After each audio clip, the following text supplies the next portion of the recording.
Babin. I represent House District 3, Northeast Aroostook County.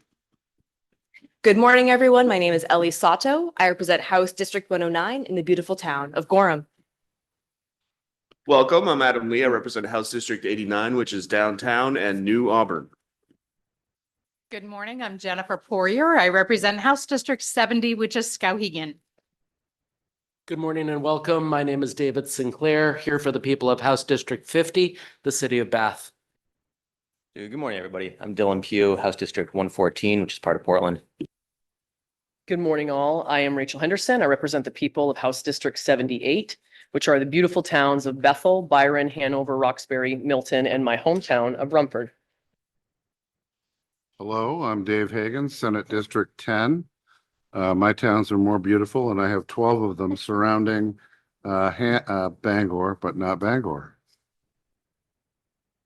Good morning and welcome. I'm Amy Kuhn. I represent House District 111 in the town of Falmouth, and I serve as the House Chair of the committee. Representative, would you like to introduce yourself? Hi, good morning. I'm Danny O'Halloran, and I am proud to represent District 20, which is the industrious city of Brewer. Representative Caruso? Good morning and welcome, everyone. I'm Elizabeth Caruso. I represent the people of House District 72, which is much of northern Somerset County. My name is Ann Carney. It's nice to see everyone. I represent Senate District 29. That includes South Portland, Cape Elizabeth, and some of Scarborough, and I serve as a Senate Chair of the committee. We're opening the public hearing on LD 2239. This is an initiated bill, so it will not be introduced by a legislator.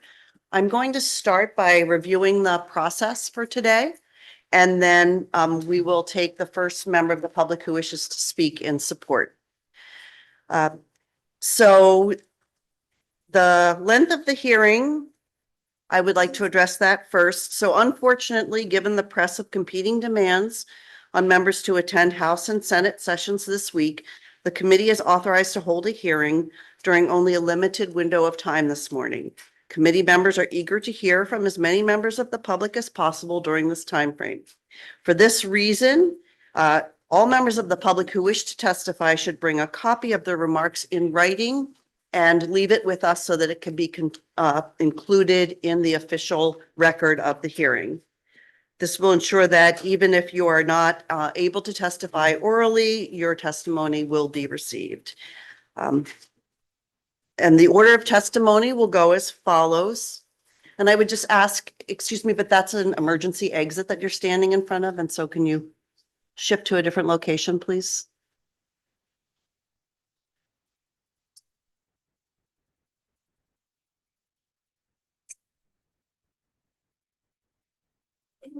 No, because you're blocking the emergency exit.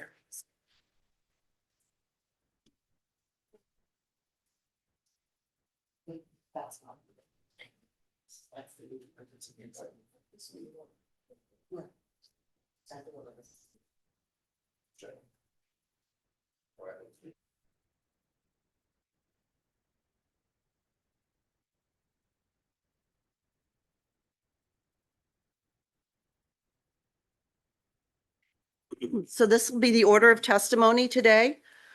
We'll take testimony in 2 1.5-hour blocks as follows, with the intention of concluding the hearing around noon. The first block will be those who wish to speak in favor of the initiated bill, and we will begin with those who are present in person, followed by those who will be testifying remotely by Zoom. And again, we'll accommodate as many people as we can in that 90-minute block. And for that purpose, we would ask members of the public who are planning to testify to please limit your testimony to 3 minutes, and that allows us to hear from as many of you as possible. The second block testimony will be taken from members of the public who wish to testify in opposition to the bill. And again, we'll begin with those who are present in person, followed by those who wish to testify remotely by Zoom. If we still have time left in our the time frame that we've been authorized to meet by the presiding officers, at that point, we will take testimony from legislators who wish to testify on the bill. And again, if we do not get to the legislator portion of the testimony, please provide your testimony in writing, and it will be included in the record on the bill. The length of testimony, so pursuant to Joint Rule 304, chairs may limit testimony as necessary for the orderly conduct of the hearing. And as I mentioned a moment ago, we are going to ask each member of the public to limit their in-person testimony to 3 minutes so that we can hear from as many of you as possible. If you can't complete your remarks in that time, just make sure that you provide your written testimony for the committee, and it will be included in the record. Let's see.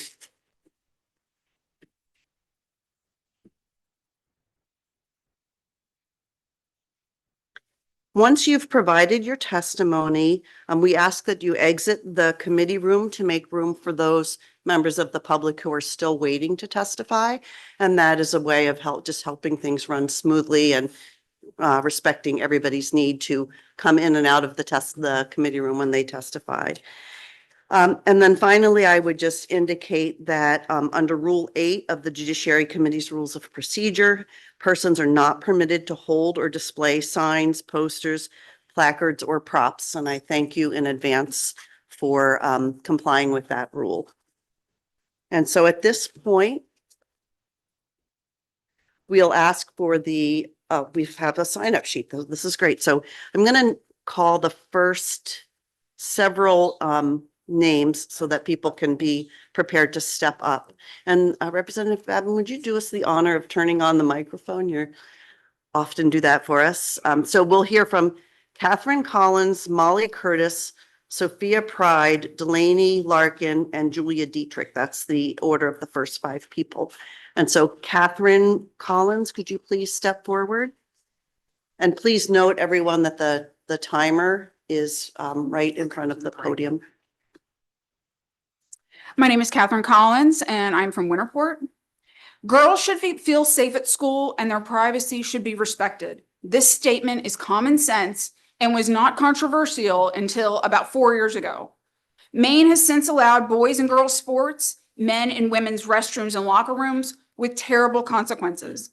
We have instance after instance of harassment, voyeurism, violence, and boys stealing girls' medals, records, and accomplishments. A year ago, legislation was introduced to keep men out of women's sports and private spaces. Hundreds of Maine residents, including me, pleaded for safety and fairness for our girls. Title IX was enacted into law in 1972 and prohibits sex-based discrimination in education programs or activities receiving federal funding. It ensures equal opportunities for all students and employees, covering sexual harassment, sexual violence, unequal athletic opportunities, and pregnancy discrimination. Interpretation of current Maine law obviously violates Title IX. You had the opportunity to fix this problem, but simply refused to act. Since then, I personally have heard of several incidences that would have been averted if you had voted to keep men out of women's spaces. From MDI, where a biological male who was identified as female struck a classmate in the head with a steel water jug, growling as he pinned her down on the sidewalk and gnawed on her eye before grabbing her hair and smashing her head into the concrete. To Hampden Academy, where a boy masturbates in the girls' bathroom regularly. To the pool in Hampden, where a fully grown man has walked directly into the women's locker room. A female inmate in the Maine State Prison has written about facing assault, intimidation, and sexual harassment at the hands of a 250-pound male murderer who is pretending to be female. There are likely dozens of other similar incidences that have taken place across the state over the past year.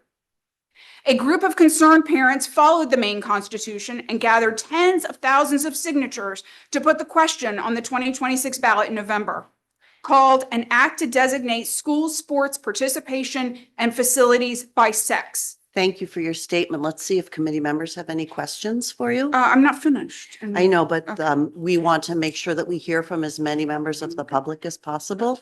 Committee members, are there any questions?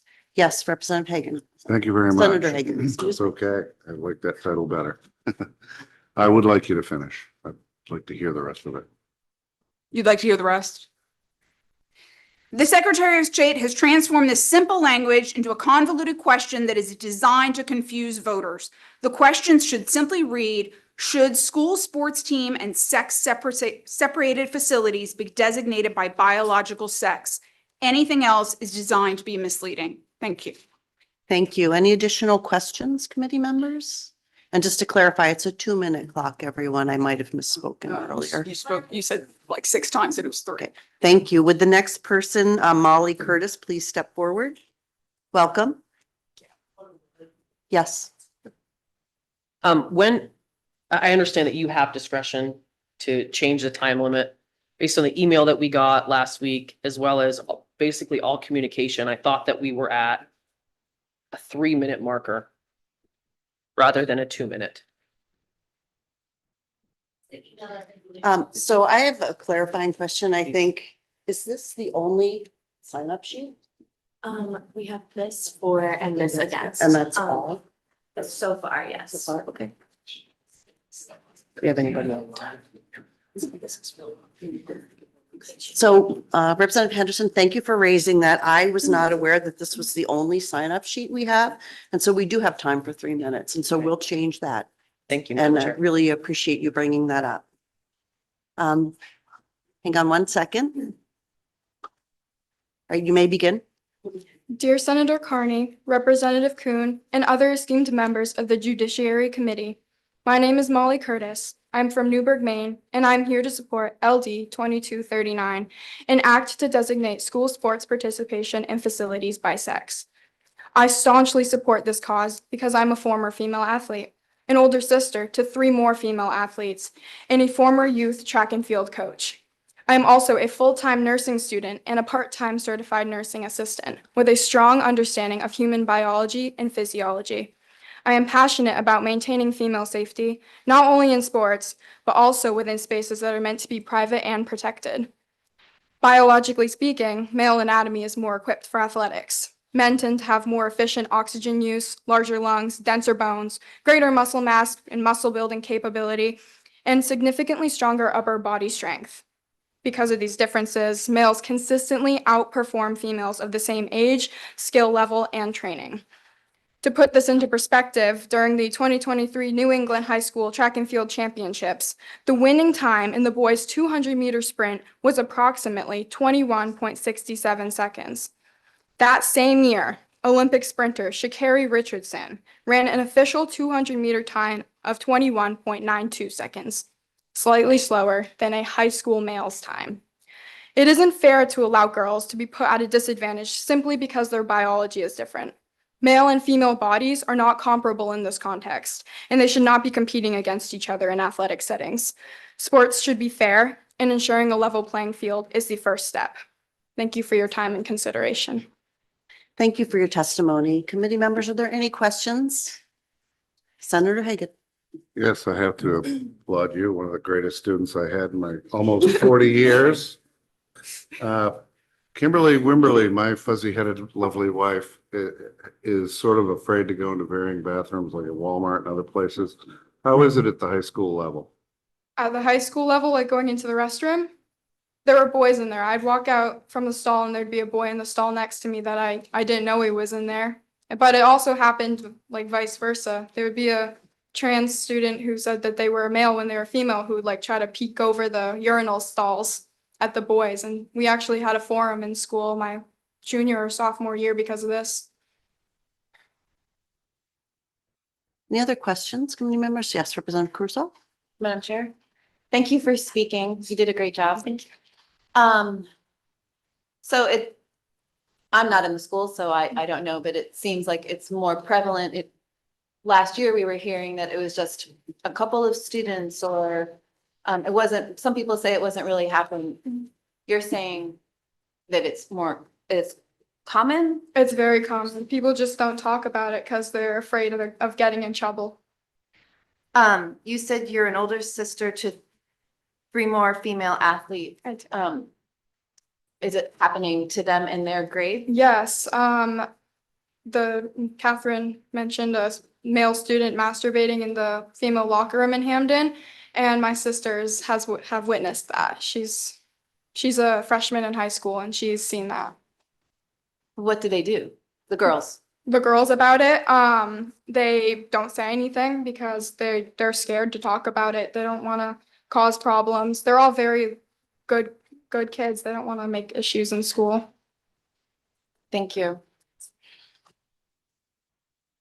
Any final questions, committee members? Seeing none. Sophia Pride, please step forward.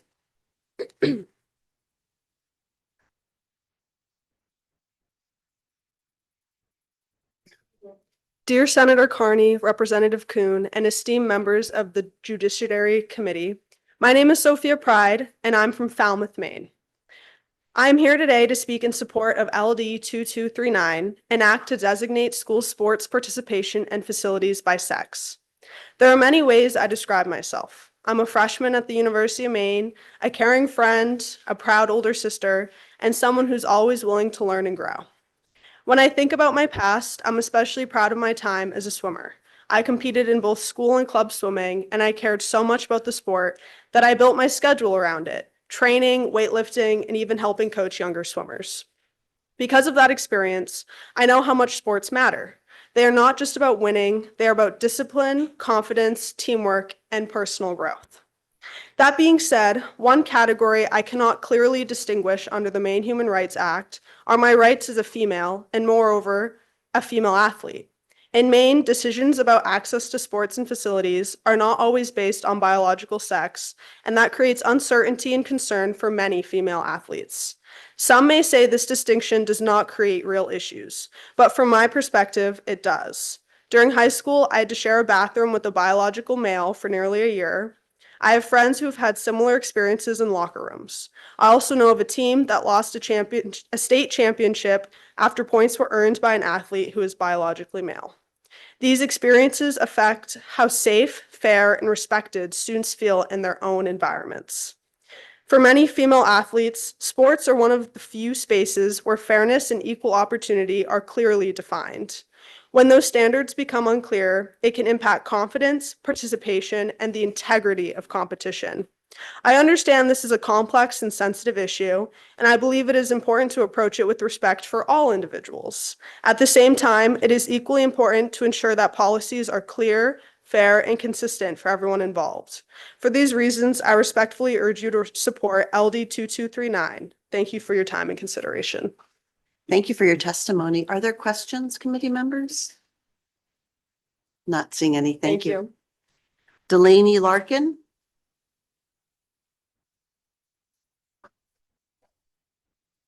Welcome. You can begin. I can start. Mhm. Good morning, Senator Carney, Representative Kuhn, and other esteemed members of the Judiciary. My name is Delaney Larkin. I am from Orono, Maine. I am here to support LD 2239. As a young woman and an athlete, this issue is deeply personal to me. Growing up, I played lacrosse with boys in my neighborhood before eventually transitioning into women's lacrosse. Because of this experience, I have witnessed firsthand how physical differences between boys and girls become undeniable as we grow differences in speed, strength, and athletic ability that can completely change competition. This is why women's sports was created. Not to exclude anyone, not to divide people, but to ensure fairness, to create opportunity, to give girls the chance to compete, succeed, and be recognized on a level playing field. The women before us fought tirelessly for these opportunities. They fought for Title IX. They fought so young girls could earn scholarships, break records, and dream bigger than ever before. They fought so women would no longer be pushed to the sidelines. And now my generation is being asked to quietly watch these protections disappear. LD 2239 is about preserving what generations of women fought to build. It's about acknowledging biological reality while protecting fairness, safety, and dignity in women's athletics and private spaces. It's about making sure girls never have to wonder if their opportunities will be taken away because adults were too afraid to stand up for what's right. We cannot claim to support women while allowing the very spaces designed to protect women to be erased. We cannot call it equality when women are accepted to sacrifice fairness in silence. This bill is not about hate. It's about politics, it's about courage, it's about standing up for every little girl who dreams of stepping onto a field one day knowing that if she works hard enough, she has a fair chance to succeed. I urge you to support LD 2239 and protect the future of women's sports and women's spaces in Maine. Thank you. Thank you for your testimony. Committee members, are there any questions? Yes, Representative Caruso? Good job. Thank Um, I played lacrosse too, so Mhm. that's Big, makes big me happy to difference. hear. Um, so, did you experience this in your schools as well? No. I went to high school in Florida, but I am a resident of Maine right now. Oh, I see. Yes. Okay. All right, well, great, thank you. Julia Dietrich, please. And then I'm just going to read the next couple names. Heidi Sampson, Holly Lusk, Marianne Hunsinger, and Leland Strife. Welcome. You can begin when you're ready. Good morning. My name is Julia Dietrich. I'm a senior at Lincoln Academy and I live in Bristol, Maine. I became involved in the girls' sports issue in February of last year after learning about how policies here in the state of Maine regarding biological sex sports participation was affecting girls just like me. I'm here today in support of LD 2239 because I believe that designating school sports participation in facilities by biological sex helps ensure fairness and safety in women's and girls' athletics. I also would like to address concerns regarding how this issue is being presented to our voters. I believe that Secretary of State Shannon Bellows has altered the wording of the referendum question in a way that can make it appear unfavorable or confusing to the public. The Secretary of State's role in the referendum process is to receive and review petition submissions, verify signatures, and draft the ballot question. It is her job to word the referendum questions clearly, accurately, and without bias, which the original question included on our petition follows, and the drafted question by her does not. The Secretary of State has now altered the proposed question to include items not previously included. According to the proposed question wording, it is to be designated by gender, but there's an important distinction between the terms sex and gender. In this context, sex refers to biological characteristics such as chromosomes, hormones, and reproductive anatomy at birth. Gender, on the other hand, in current days is often understood as personal and social identity. This distinction is central to the idea of LD 2239, which focuses on biological sex. Clear and accurate wording on a ballot question is essential to ensure that voters understand what they are being asked to decide. When language is altered, after the petition process, there is now a change to the original petition that does not reflect what our Maine state voters signed in favor of. This bill does exactly that. This issue matters deeply to me, not only as a student, but also as a young woman who understands the opportunities that sports can provide. I've seen firsthand the dedication, effort, and determination girls put into improving themselves and striving to succeed on a fair and level playing field. It is important that we consider younger athletes who will follow middle and elementary school girls who deserve the same opportunities that I've had. They should be able to trust that their hard work will be evaluated fairly and that the spaces they use will respect their privacy and safety every day. We cannot afford to lose progress that the women before me have worked so hard to achieve. The longer your action is delayed, the greater risk of future opportunities for our girls. Leadership means doing what's right, not what's easy. You have the chance to stand on the right side of history, to honor the legacy of those who fought to pass Title IX, to show every woman in this community that her rights and her opportunities matter. Thank you for your time and consideration. Thank you for your testimony. Committee members, are there any questions? Seeing none, thank you. Thank you. Heidi Sampson.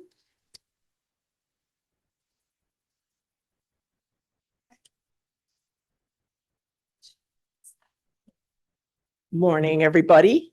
Nice to see you all.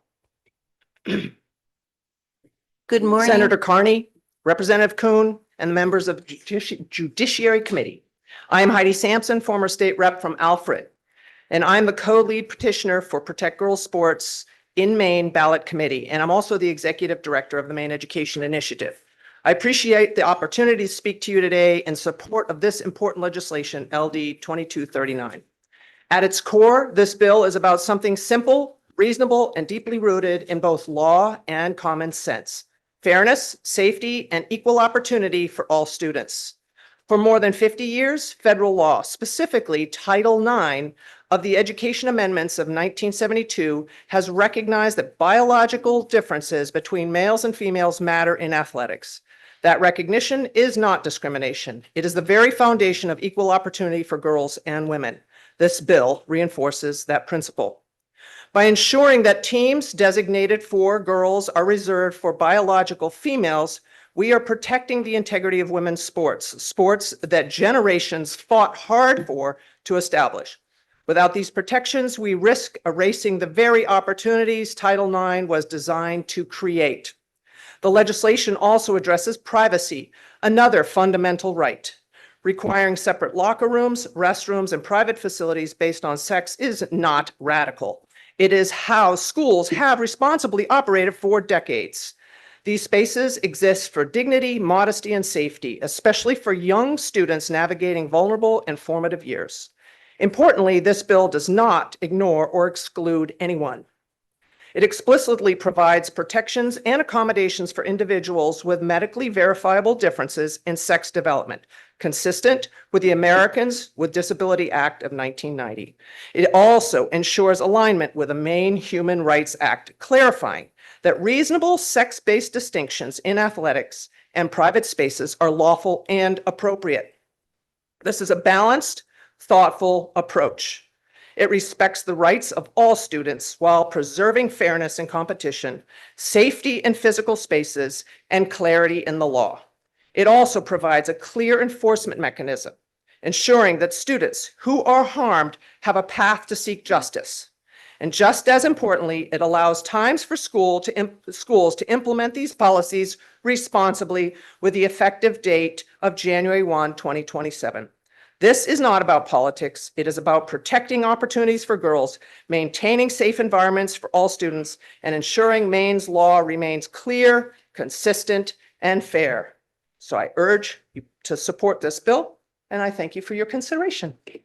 Thank you for your testimony. Committee members, any questions? Representative Crusoe. Thank you. Good to see you, Representative. You too?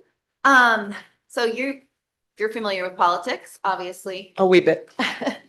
During your time speaking with the public during this referendum effort, did you find that this was a political question down political lines, party lines? How was your response from people from different political parties? Actually, it was all across the board. It was interestingly not political.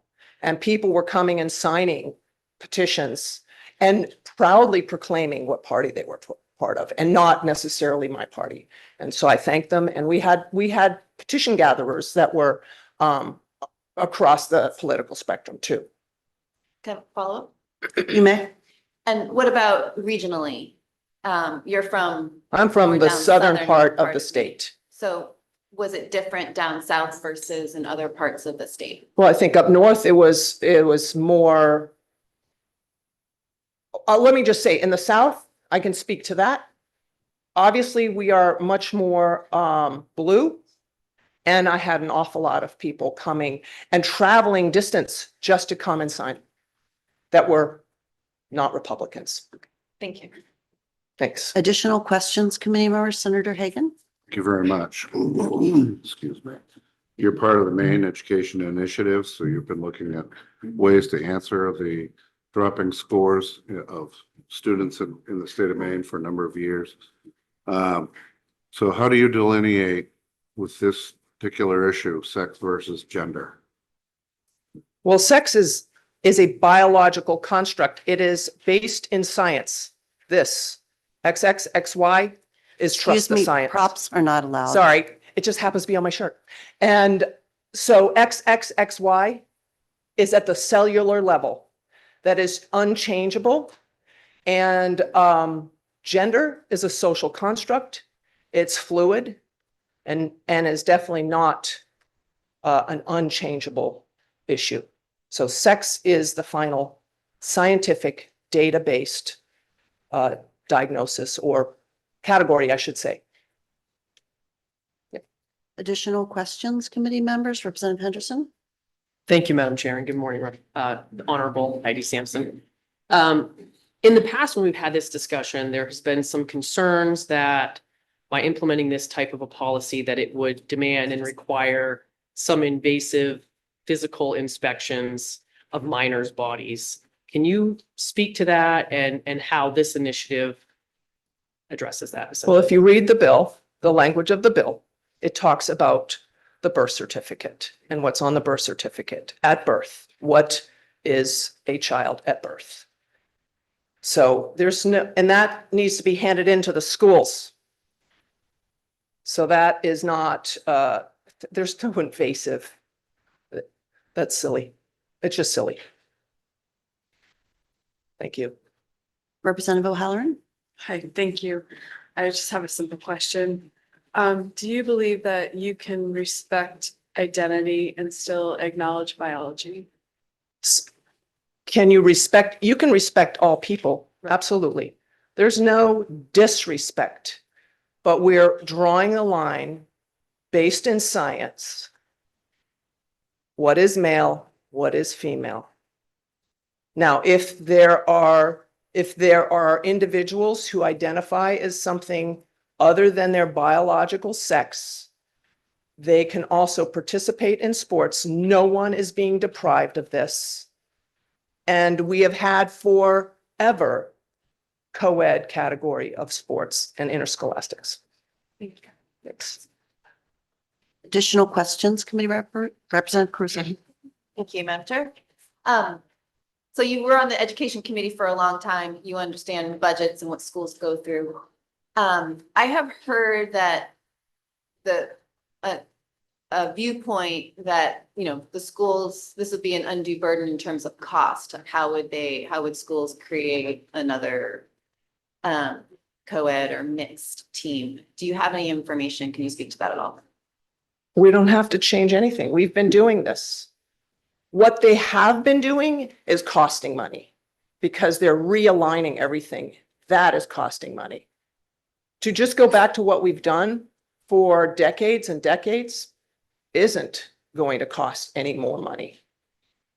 Meaning what they've done for. Well, we've had male, female, and co-ed sports forever.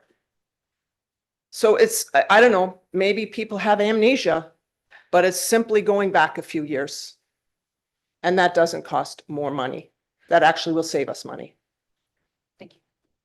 Additional questions, committee members? Representative Sato? Thank you, Madam Chair. Thank you for being here today, Thank Honorable you. Sampson. We know that the suicide rates among the trans community and trans youth is much, much higher than that of other groups. And when we hear from the trans community, what we hear is that being able to participate equally in sports and in education lowers that lack of self-worth and lowers that in those instances of suicidal attempts and completion. So you were just speaking of respect. So how would you answer that piece where being able to participate in trans sports is a basic level of respect? They can do co-ed. And what if that does not match with their expression and their identity? It doesn't matter what their identity is. They can still do co-ed. Follow. You may. And what about for schools that cannot afford to provide co-ed teams?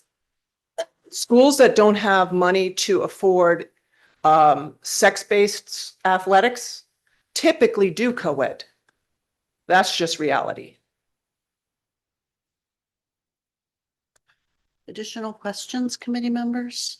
Representative O'Halloran? Okay. So I'm just trying to, in my own mind, co-ed, I mean, at the schools that my daughters have gone to, like the co-ed teams were intramural, where what we're talking about here today are varsity sports. And I think that there is schools would struggle to have a third varsity sport. They can barely afford the two that they have. So when you say co-ed sports, are you talking about like intramural sports or other like group sports and stuff like that? You can join in different teams or travel teams and things like that that are Well, co-ed. That's an interesting question. Yeah, intramural sports is what we're primarily talking about. There is nothing in the language of the bill that's specifying varsity sports. It does not even go there. So that's not part of the discussion. What's part of the discussion is the ability to participate in co-ed sports. Now, if there is no sport, for example, there are schools that they don't have a girls' football team. I know girls that play on the Right. boys' football team. Yeah. That ends up making it somewhat co-ed. But if there are sex-designated athletic programs, if it's interscholastic, if it's varsity, junior varsity, freshman teams, whatever, they will be sex-based. If they don't have a team, they can make it. If they don't have those separate teams, they don't have enough kids, is usually what happens. I coached for decades and decades, so I understand how this works. Then that would be a co-ed. They would have a co-ed program, but it's not at the same competitive level as, say, you take a co-ed team in soccer, which I coached for decades, and you play the varsity boys soccer team. They're totally different levels. And so that's what we're talking about, what a school can do. It's not making anything extra. We've already been doing it. And if they're talking about the lack of funding, it's usually co-ed that they do. Thank you. Yep, thank you. Any additional questions, committee members? Seeing none, thank you. Thank you.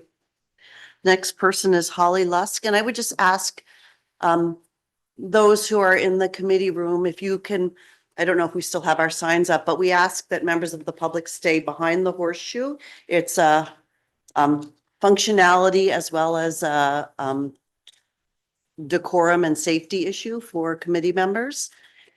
Thank you. I think it's time for You can begin. bifocals. I could either see you or the paper, so. Senator Carney, Representative Kuhn, and members of the Judiciary Committee, I'm Holly Lusk on behalf of the Christian Civic League of Maine. Thank you for the opportunity to testify in support of legislative passage of LD 2239. In the very first chapter of the very first book of the Bible is the story of God's creation of humanity. God created mankind in his image. In the image of God, he created them. Male and female, he created them. God's phenomenal and incomparable design of the universe we inhabit, of the beautiful earth that we were lucky enough to inherit, of the bodies he created for us, all of these gifts God found to be very good. One of the most noteworthy aspects of God's creation is that it follows rules that we have delighted in discovering, rules of physics, rules of chemistry, rules of mathematics. From bears to giraffes to primates, one rule of biology is that mammals are comprised of males and females. There is no third sex. That the biblical creation story echoes what we know today about biology, the existence of genes and DNA, reminds us of the permanence of this truth, that humans are made male and female. Denying this foundational truth brings confusion and not peace. We see this confusion play out in locker rooms, in classrooms, on sports fields, and in the hearts of young people. At its root, this issue is not political, it is spiritual. The enemy has always attacked what God declared good, and today the attack is focused on human identity itself. We say this with compassion. Affirming a lie is not love. Protecting girls' sports, privacy, and safety is not an act of hatred. It is an act of truth and love. We must love the truth, and we must live the truth. Or as Soviet dissident Alexander Solzhenitsyn said, we must live not by lies. We must acknowledge the truth of sex-based differences. Then do we recognize the ordinary goodness to be found in our daughter's opportunity to compete fairly, to use the bathroom without fear of a man walking in, and to change out of her swimsuit in the locker room without having a man watching her, all of which was taken for granted when we were on school sports teams. To tell the high schooler in the locker room that she must ignore that tense, sick feeling in her gut and not only accommodate, but celebrate the presence of a male as she changes her clothes for gym class is gaslighting. And it only serves to compound the harm of the underlying lie. It is false, it is ugly, and it is wrong. LD 2239 reflects the truth, and we urge its passage. Thank you for your time and consideration. Thank you for your testimony. Committee members, are there any questions? Seeing none, thank you. Thank you. Marianne Hunsinger, and then Leland Strafe. Sorry, I Welcome. didn't print mine. I couldn't figure that out. It was too technologically advanced for me. My name is Marianne Hunsinger. I'm from Herman, and I am a proud mother of 3 children. My oldest daughter is currently serving our country in Iran as a KC-135 tanker pilot. And she goes to support and protect all of your rights, to include these young ladies behind me. My middle daughter, Olivia, is who I'm here to talk about today. She is a senior this year. She began gymnastics as a 4-year-old rambunctious little girl. She fell in love with it, trained hard, worked hard, won many, many medals. In high school, she thought she would try track, and her coaches and her discovered quickly how fast and strong she was. So they put her immediately on pole vault and hurdles. She loved them both, did very well, but as with all athletes, injuries happen. So she was sidelined, and she ultimately had to have surgery, and she was down for 6 months, but she didn't give up. She loved it so much. She loved pole vault. Her junior year, she was cleared for winter track, indoor track, and she competed. And she won personal record after personal record after personal record. She was so excited. And then that February of 2025, that state meet, when she competed, she finished a very proud 6th place. And she set 2 more personal records just in her pole vault. Little did we know, though, that a male was competing against her. And he jumped after her, so we didn't realize it. And because naturally he won easily. In fact, there were some other young ladies that lost their first place finish. So, and one young lady was moved right off the podium, didn't even get a medal because he competed. So that spring came, and my daughter, very anxious about competing because she really, while she didn't necessarily think she'd win, she wanted the opportunity to try. And every time that a meet would come, she would be very anxious about seeing that boy again. And then he never showed. And then when states came, she was really excited. She thought, okay, I'm going to get a real shot at this. And then he competed in the meet right before states just to qualify. And he vaulted 11 feet. The closest person at that time, female, was 1.5 feet less than that. And when I told her, her face just fell.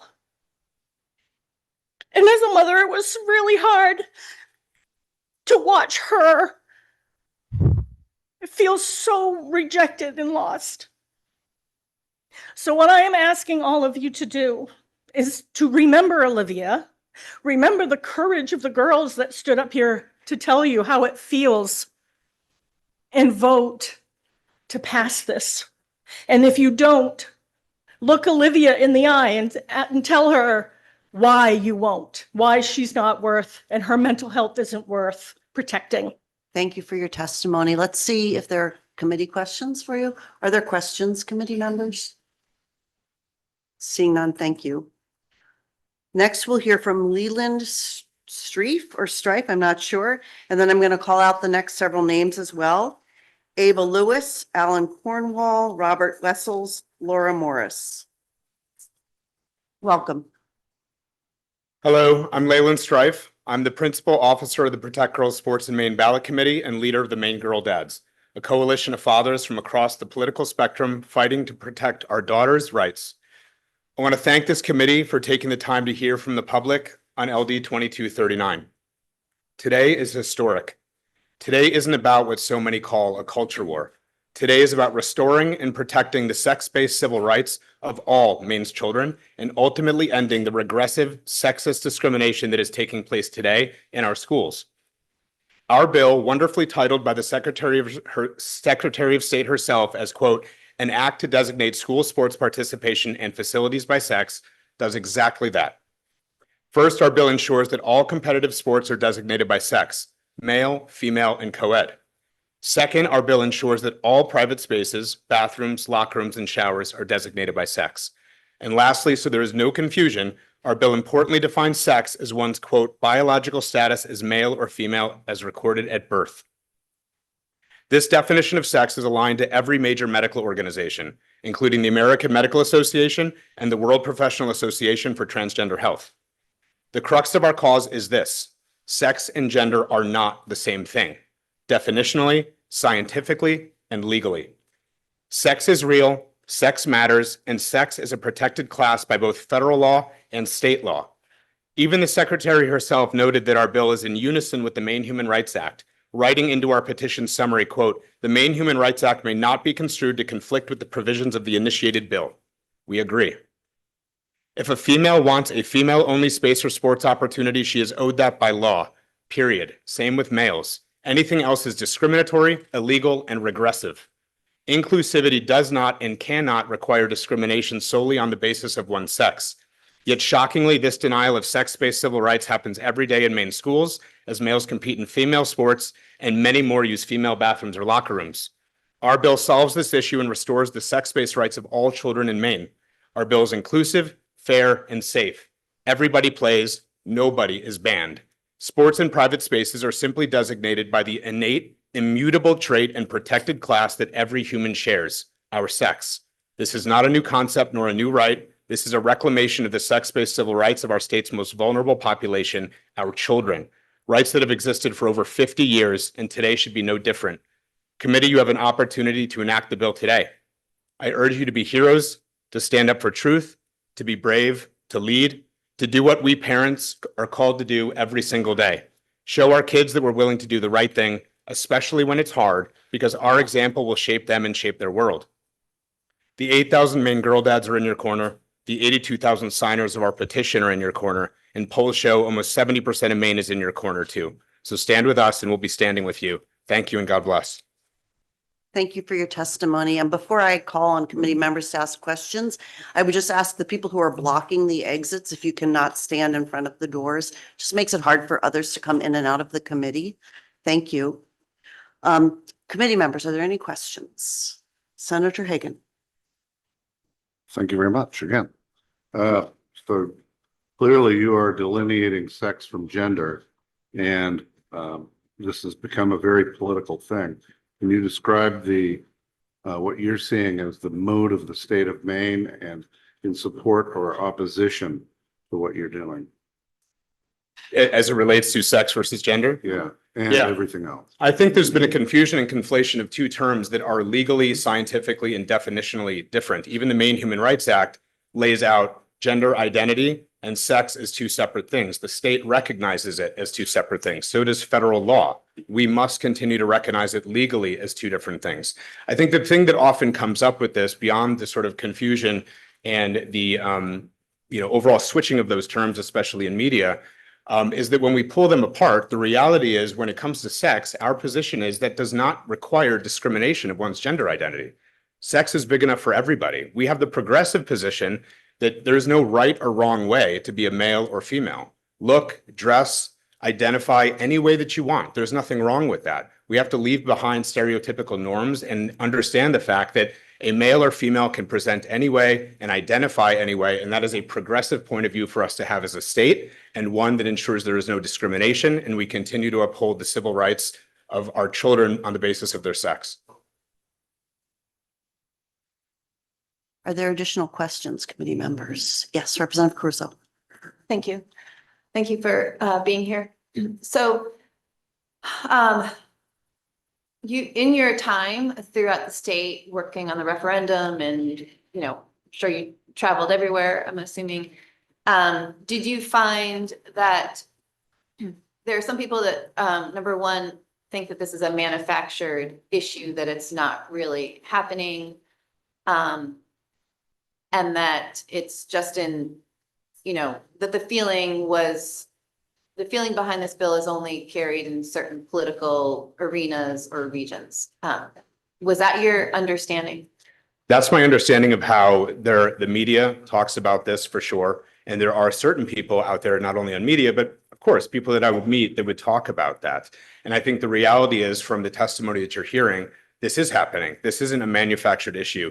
I think that, for us, there's a couple of different things. From a Maine Girl Dad's perspective, we have a saying that this is paternal and not political. We don't look at this as a political idea. And I don't think any of the girls that you're hearing from today look at this as politics. The idea of a culture war and politicizing this issue is something that is really from a media standpoint and not from these girls that are experiencing this. I think there's a couple of other things with it as well when I would talk to people that would say that. And I think there's sort of a common misconception of there's only, you hear the media saying all the time, well, the Department of Education has said there's only 2 trans athletes in the entire state. Why are you spending time on this? First of all, that question alone identifies that there is a problem. You were just telling me that the threshold for solving that problem is larger for you than it is for me or any of the girls that are sitting behind me. So there is a problem. Number 2, that number is off, and that number is going to come out because I understand the Department of Education has gotten that data from Maine, and I'm sure that will come out over time. Similar states that said similar things like Colorado had counties that came out and actually found that 60 males were playing in female sports in just one county. I'm expecting we'll see similar. But beyond that, what is happening is we're misdirecting from, I think, a much larger scale problem, which is private facilities. There are many, many males that identify as girls that are going into locker rooms and bathrooms, and the majority of them don't play sports. So we are focusing on one part of the issue that is a problem and is a violation of someone's civil rights, but there's a much larger scale problem that I think we've started to hear from some of these girls. Additional questions, committee members? Representative O'Halloran? Listening to you, you have some interesting points. Please. Oh, sorry. Sorry, my apologies. I would just ask 2 things. If you can step back behind the horseshoe and find a seat. Are you Ava Lewis? Okay, there's one person before you. Thank you. And I just ask members of the public to not engage with committee members unless it's your turn to speak. So go ahead with your question. Thank you. Thank you.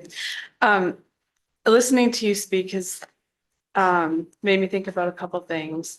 And you made a statement that this is not about politics. Do you believe that these young women are here today to protect their rights to athletics and not making a political statement that they're here to represent and speak out for their rights? I don't think anybody's here to make a political statement. Obviously, there's a political means to enacting change. None of us are increasing our social station or professional station in life by being here and talking. I'll take myself as an example, and I'm not a teenage girl, so I would assume this is about 100 times worse when you factor in social media. If you Googled my name 6 months ago, the only thing that you would see were professional accolades of being a marketing and advertising executive. If you Google my name now, there's page after page saying that I have an anti-trans bill that I am leading. So this is something that people are scared to bring up. And there is nobody here that is looking for political points by getting to step up and talk about the terrible testimony that these girls have to talk about. This is about reclaiming rights. Thank you. Any additional questions, committee members? Yes, Senator Hagan. You made me think, and Representative Caruso made me think. Let's talk about safe places and fear with middle and high school students. Yeah, there are safe places across the board, and I think that's really important that we're talking about a multitude of them that are going to be protected. Bathrooms, locker rooms, and showers. There's been a lot of misinformation as well, even in the written question that we're only covering bathrooms. No, all safe private spaces should be designated by sex. There is a lot of testimony that you've already heard, more you will hear, and a lot of girls that I met along the campaign trail as we were collecting signatures that would talk about how scared they were in these private spaces. One of the girls that spoke earlier, she talked about how she has a sister that's a freshman now. At our turn-in event, she was talking to me about the fact that when she was in 8th grade, she plays sports, she cannot change in her locker room anymore, that there were males in there, some changing, others that would come in to just watch. And so she would go and she would stand in a single stall in the bathroom to change her clothes. That's immoral and illegal. And we're hearing stories like that all of the time. And as an adult, a father with kids, I can't sit around as I hear stuff like that. That has to change. And I'm sure everybody here feels the same way deep down. Yes, Representative Caruso. Thank you. So, thank you for providing this testimony. So when someone is looking after the interests, I've heard yourself and Representative Sampson said that no one is being banned. Yeah. Right. what can you say to the people who are concerned about those people who are identifying as a girl? How this bill sees them, like how this bill, how they are still provided for. And we, of course, we always want to respect all people. Yeah. So could you speak to how this bill, because I know the media does something different, but what can you say about how this bill respects those who identify as something else? Sure, it respects them because everybody's included. If anything, it takes a more progressive point of view on the fact that there's not a right or wrong way to be male or female. So we believe that males or females should be able to present and dress any way that they want.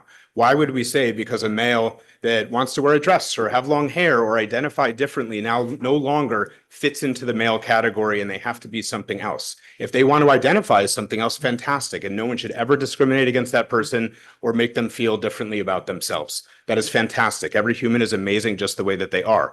But we still have categories that matter here. And especially if we just take, private spaces, sex-based categories has been a civil right for over 50 years. So because of somebody else's identification, not only should we be accepting them and saying, hey, there's no way that you should be a male or female, there's no right way to be that, but also we can't have them invade a space where everyone else there now has their civil rights violated. That's creating new rights. So that's not what we're going to do. So I think that's, I don't know if that answers your question, but I think we need to take a much more progressive stance that allows people to be able to come in and see themselves, no matter how they are, as being celebrated, but that doesn't change the fact that they're male or female. Are there additional questions, committee members? Yes, Representative O'Halloran. So would you see this as accepting identity but respecting biology? I think that's much better put. So if I could go back and rewrite any of this, I think I would include that. That's absolutely.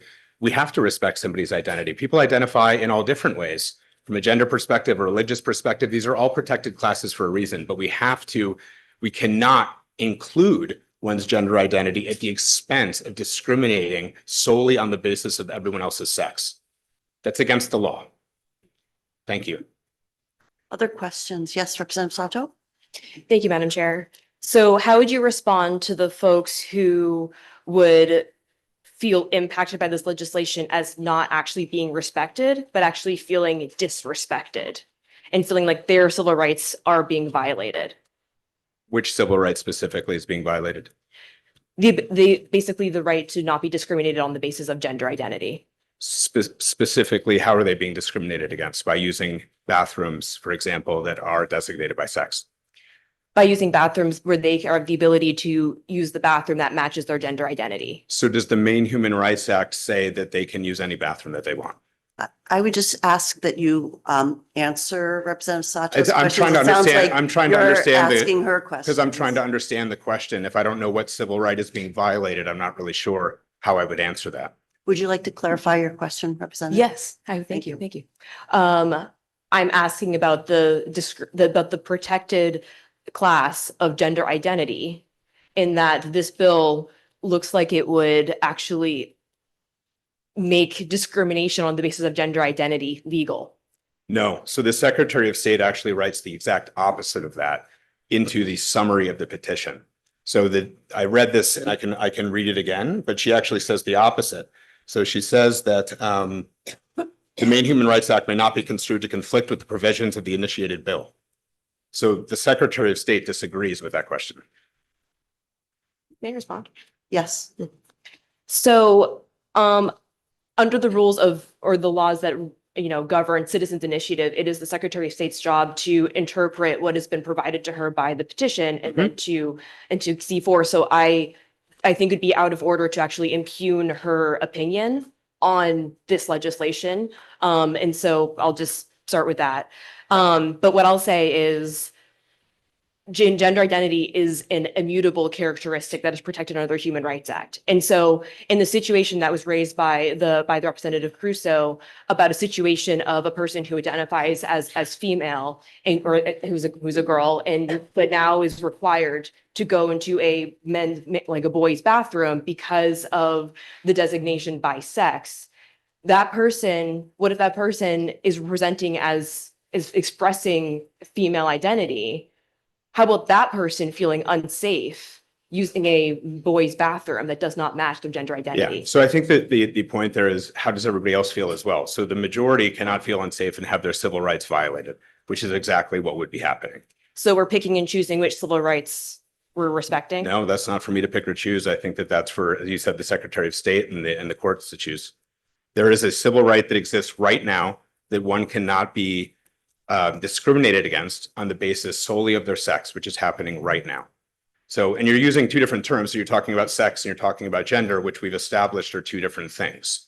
So a sex-based bathroom is different than a gender identity bathroom. And like I said, we take the much more progressive standpoint that someone can have a sex, which I don't think you're saying that someone doesn't have an innate sex, but you're saying that they might have a gender identity that is different than their sex.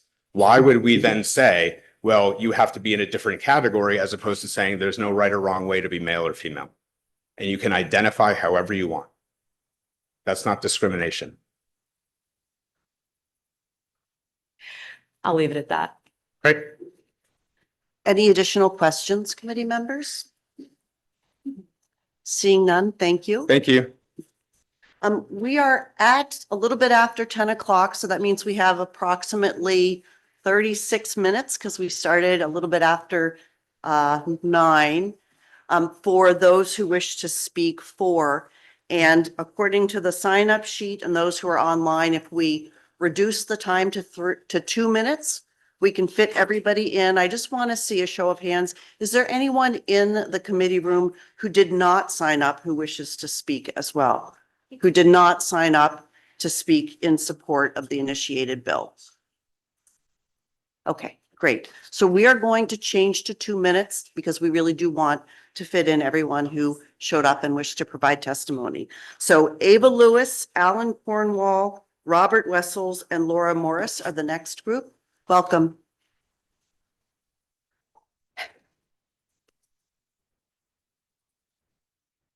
Good morning, Senator Ann Carney and members of the Judiciary Committee. My name is Ava Lewis and I'm from Cape Elizabeth. First, I'd like to start by saying that I'm grateful for this opportunity to speak in front of you all and express something that I feel passionate about.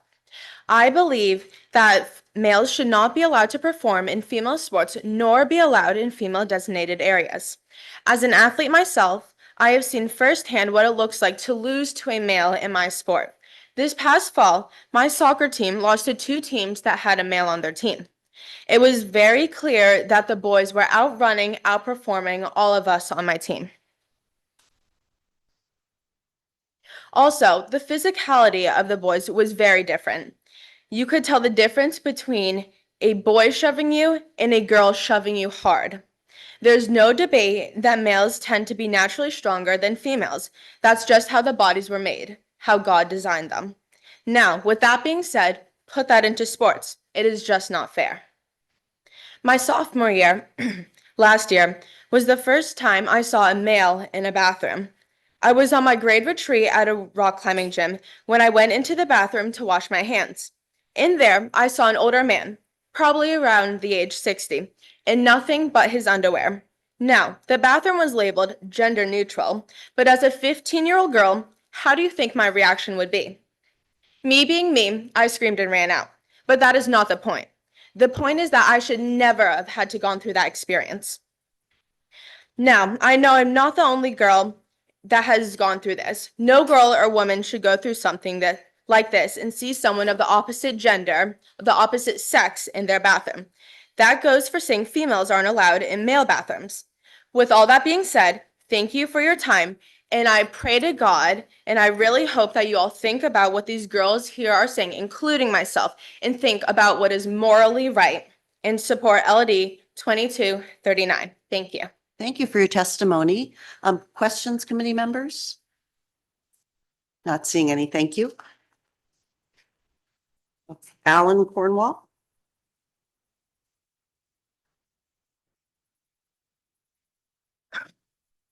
Well, I'm disappointed on that timing change because I have a lot to go over, but my name is Alan Cornwall. I'm from Scarborough, Maine. I'm here in support of LD 2239. I'm a former pole vault official and coach. I've worked with children for many years. I'm the father of both a boy and a girl who competed in athletics in high school and both went on to be D1 athletes in college. I'm very fortunate to coach both boys and girls, or have officiated and coached for boys and girls. They're very different. So I can get into the physical and say boys on average jump 4 feet more than girls. And that goes through the high school, through collegiate, through college, through Olympic levels. I could talk about the boys that now has state records, state championships, and everything that girls have been declined from. But the difference is boys are very confident when they do athletics. Even when they're not very good, they think they're great. Girls don't have that self-confidence, and sports gives them that. So what I would see is a girl who maybe not be that athletic, work really hard all season, come to practices, work real hard, and finally clear that bar. Nothing made her more proud of herself. Nothing gave her more confidence. And you couldn't wipe the smile off that girl's face. That's why I had to stand up when this happened. Now, time being what it is, I think it's really important to talk about some of the important things that have come up today. Someone brought up suicidal ideations for people who are not affirmed. That was just recently disproved and admitted by Chase Strangio, supporting the LGBT community at the Supreme Court. So that ideation has been disproven. The other thing that's important is the Maine Human Rights Act has protected classes. Sex is a protected class. Gender identity is a protected class. You can't pick one over the other. We've been violating these girls' rights for years now, and it's time we change that. There are ways to do this, as we've talked, to accommodate everybody. In track and field, for instance, I said we could have a tertiary category. We've done it with handicap athletes. We've done different things. But we have to abide by the Maine Human Rights Act, which is Maine's anti-discrimination law, which we're in violation of today and have been for several years. And we have to abide by Title IX. Thank you for your testimony. Questions, committee members? Representative Caruso. Thank you for being here. Thank you. So in your experiences as coaching, and you said refereeing?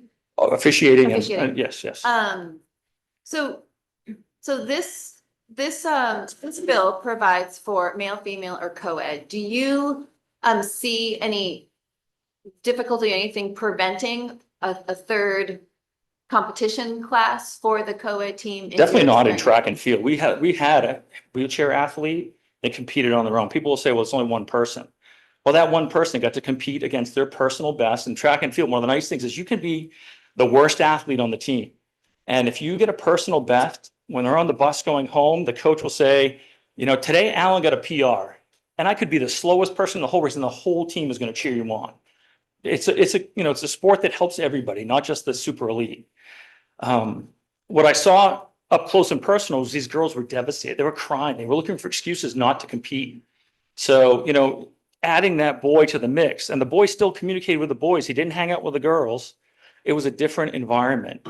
And these girls lost opportunities, and they lost, you know, an entire team from Freeport High School, 50 girls, lost a state championship because the boy won the pole vault event, which gives you 10 points, and that girls team lost by 1 point. So, you know, it's one person, that person probably affected at least 100 girls that season, you know, and even one's too many. Anything else? Are there any other questions, committee members? Okay, thank you for your time. Seeing none, thank you. Robert Wessels. And if those who have already provided testimony could leave the committee room, because we do have others who wish to come in and observe and participate. And again, if we could not have members of the public behind the horseshoe, please. Thank you. Madam Chair and members of the Judiciary Committee, I come to you as Excuse concerned. me, but we don't allow props and you're wearing a button. Could you please take that off? Thank you. Gladly. You may begin. Thank you. Madam Chair and members of the Judiciary Committee, I come to you as a concerned citizen, a father of a 17-year-old daughter who's in sports, and as a gubernatorial candidate. Today, I am standing before you in support of LD 2239 to designate school sports and facilities in Maine by sex, not gender. This initiative is simple, it's scientific, and it's long overdue. It says what every honest person already knows: boys are boys and girls are girls. Sex is real. It's determined at birth, recorded on a birth certificate, and it matters. It matters in sports and in private spaces like locker rooms, showers, and bathrooms. One of the things, as I've been campaigning, I've been to fairs, and one of the fairs I went to this summer, they had a week-long competition at a military booth where they were doing deadlifts. And as the week went on, there were new records set. By the end of the week, it was a 200-pound deadlift, and by the end of the week, the women's high was 13 deadlifts, which I'll be honest, that's probably about where I would be, and I was impressed. At the end of the week, the males was at over 70 repetitions. So there was definitely a dramatic difference. If you look at the facts, biological males have greater muscle mass, stronger bones, higher testosterone levels, and larger hearts and lungs. Medication does not eradicate these differences. When they compete in girls' divisions, they dominate. They take scholarships, records, and podium spots that belong to our daughters. This isn't about hate. It's about fairness. It's about kindness to all our daughters. It's about protecting female athletes who have fought for decades to have their own teams, their own records, their own spaces, and Maine girls didn't ask for the opportunities to be taken away by a radical redefinition of gender that ignores biology. I ask also that those on this committee try to influence Shenna Bellows to create a clear and honest question that the people can answer. Thank you. Thank you for your testimony. Any questions, committee members? Seeing none, thank you. Thank you. Laura Morris, Jacqueline Priestley, Janice Flynn, Tricia Burnell, and Brogan Teal are the next. Any of those individuals present in the committee room, please step forward. I can't add anything to these compelling statements, so I'm gonna. Could you just introduce yourself with your name and the town of residence? My name is Laura Morris and I live in Cape Elizabeth. And I think it's been covered, so I'll spare you. Thank you very much for your testimony. Jacqueline Priestley. And then after that is Janice Flynn and Tricia Burnell. Welcome. Thank you. Good morning. My name is Jacqueline Priestley and I'm from Freeport and I'm in support of LD 2239. I'm a mom to 2 young girls. They're not yet in school sports and only one of them currently attends school, but thankfully that one does not allow gender neutral bathrooms. But as they grow, they will likely be in these environments. And when that time comes, this issue will directly affect them. So that's why I'm here. It matters to me that my girls and girls across the state and our nation have the opportunity to fairly participate in sports, a right protected under Title IX, which was created to ensure this equal opportunity. But beyond fairness in sports, what matters to me even more is their safety and their sense of dignity in these private spaces. Right now, Maine's current approach is asking for one very large group, women and girls, to set aside their own comfort, privacy, and sense of safety in order to accommodate the needs of a much smaller group. No one should be forced into discomfort, and that's why we should be welcoming solutions like LD 2239 that support everyone, without asking one group to carry the weight of that solution alone, especially when it comes at the cost of their safety, the very thing we're supposed to be protecting. And when we're talking about young girls, when we're talking about spaces that are inherently private and vulnerable, that's not something we should dismiss in the name of anything. It's not something we should normalize, and it's certainly not something we should require of them. Many of us here have made these concerns known. We've attended school board meetings, submitted testimony, signed petitions to bring this issue to the ballot in November. And so that brings us to why we're here today, to discuss the wording of that ballot question, the very question we worked so hard to put in front of Maine voters. As it's currently written, it does not clearly or neutrally represent the intent of the legislation. Instead, it frames the issue in a way that risks confusing voters and discouraging support. At its core, this bill is simple. It's not malicious. It's intended to restore clarity around sex-based protections so that girls can have fair opportunities and feel safe in the spaces designed for them. For something this important, voters deserve that clarity. They deserve accuracy and that language that informs and not influences. As a mother, I'm asking you to consider the long-term Could you please wrap impact. up in one sentence? Yep. Not just this policy, but the lived experiences that these young girls growing up in our schools have to face. Thank you for your Thank time. you for your testimony. Hang on a second. We might have questions. Committee members, any questions? No. Okay, thank you. Janice Flynn, Tricia Burnell, Brogan Teal, Christina Parker.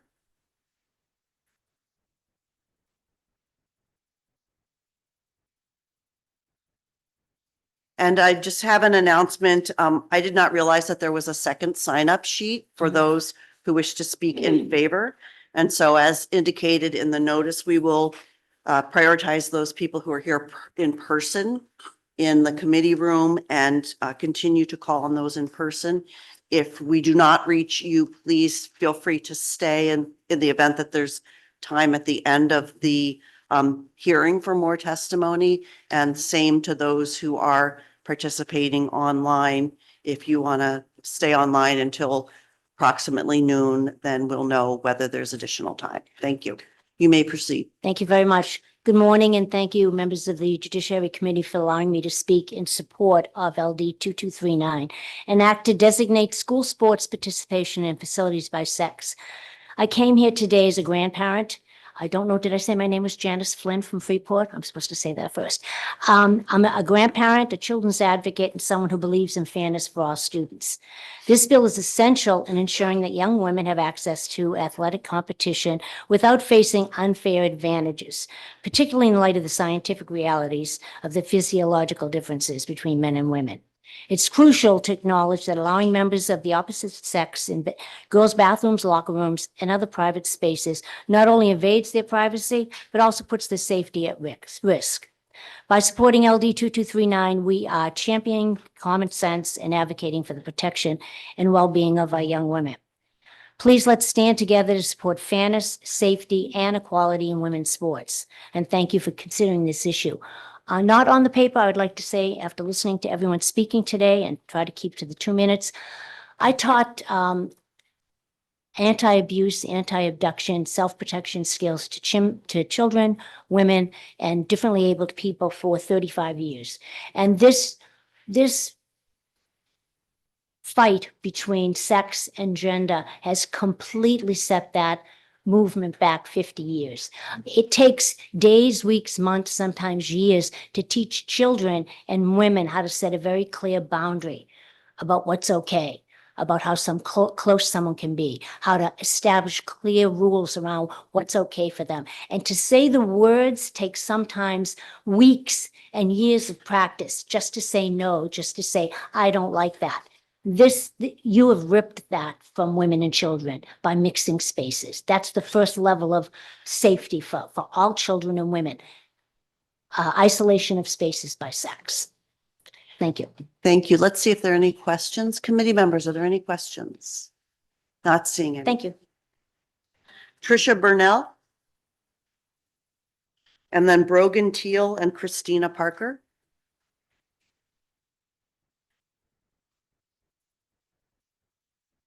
Well, good morning, members. My name's Trish Brunel. I'm from Denmark.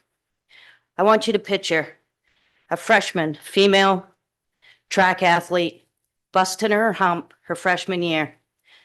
By her sophomore year, she makes varsity. She's so proud. Her goal is to become the best track star she can be so she can try to get a scholarship. She comes from a poor family. By her senior year, she's the top in her school. She's up there in the district, top placing. Now picture a male in another district coming in, competing against this young lady and taking her first place away. If this young lady who worked 4 years all of a sudden tells her parents, I don't want to live anymore, I want to die, what would you say about that young lady? Would you say she needs to see a doctor and she needs some counseling and some mental help? You would, wouldn't you? Why?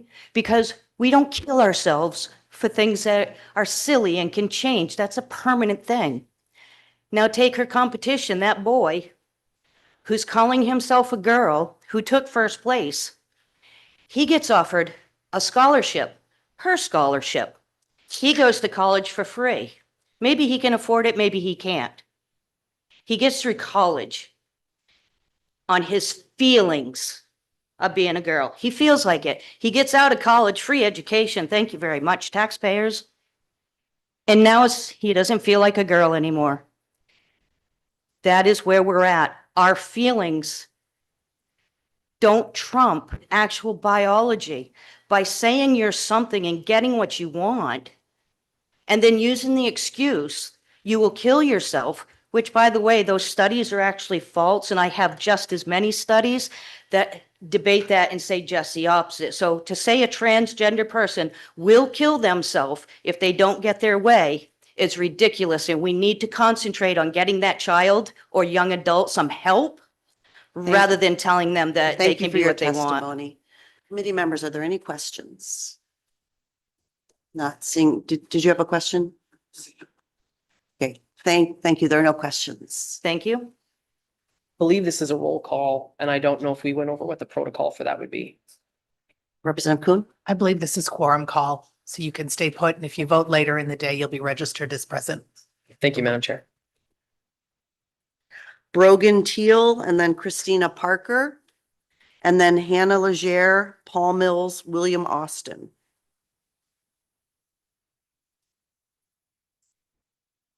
Are any of those people present in the committee room? Please step forward.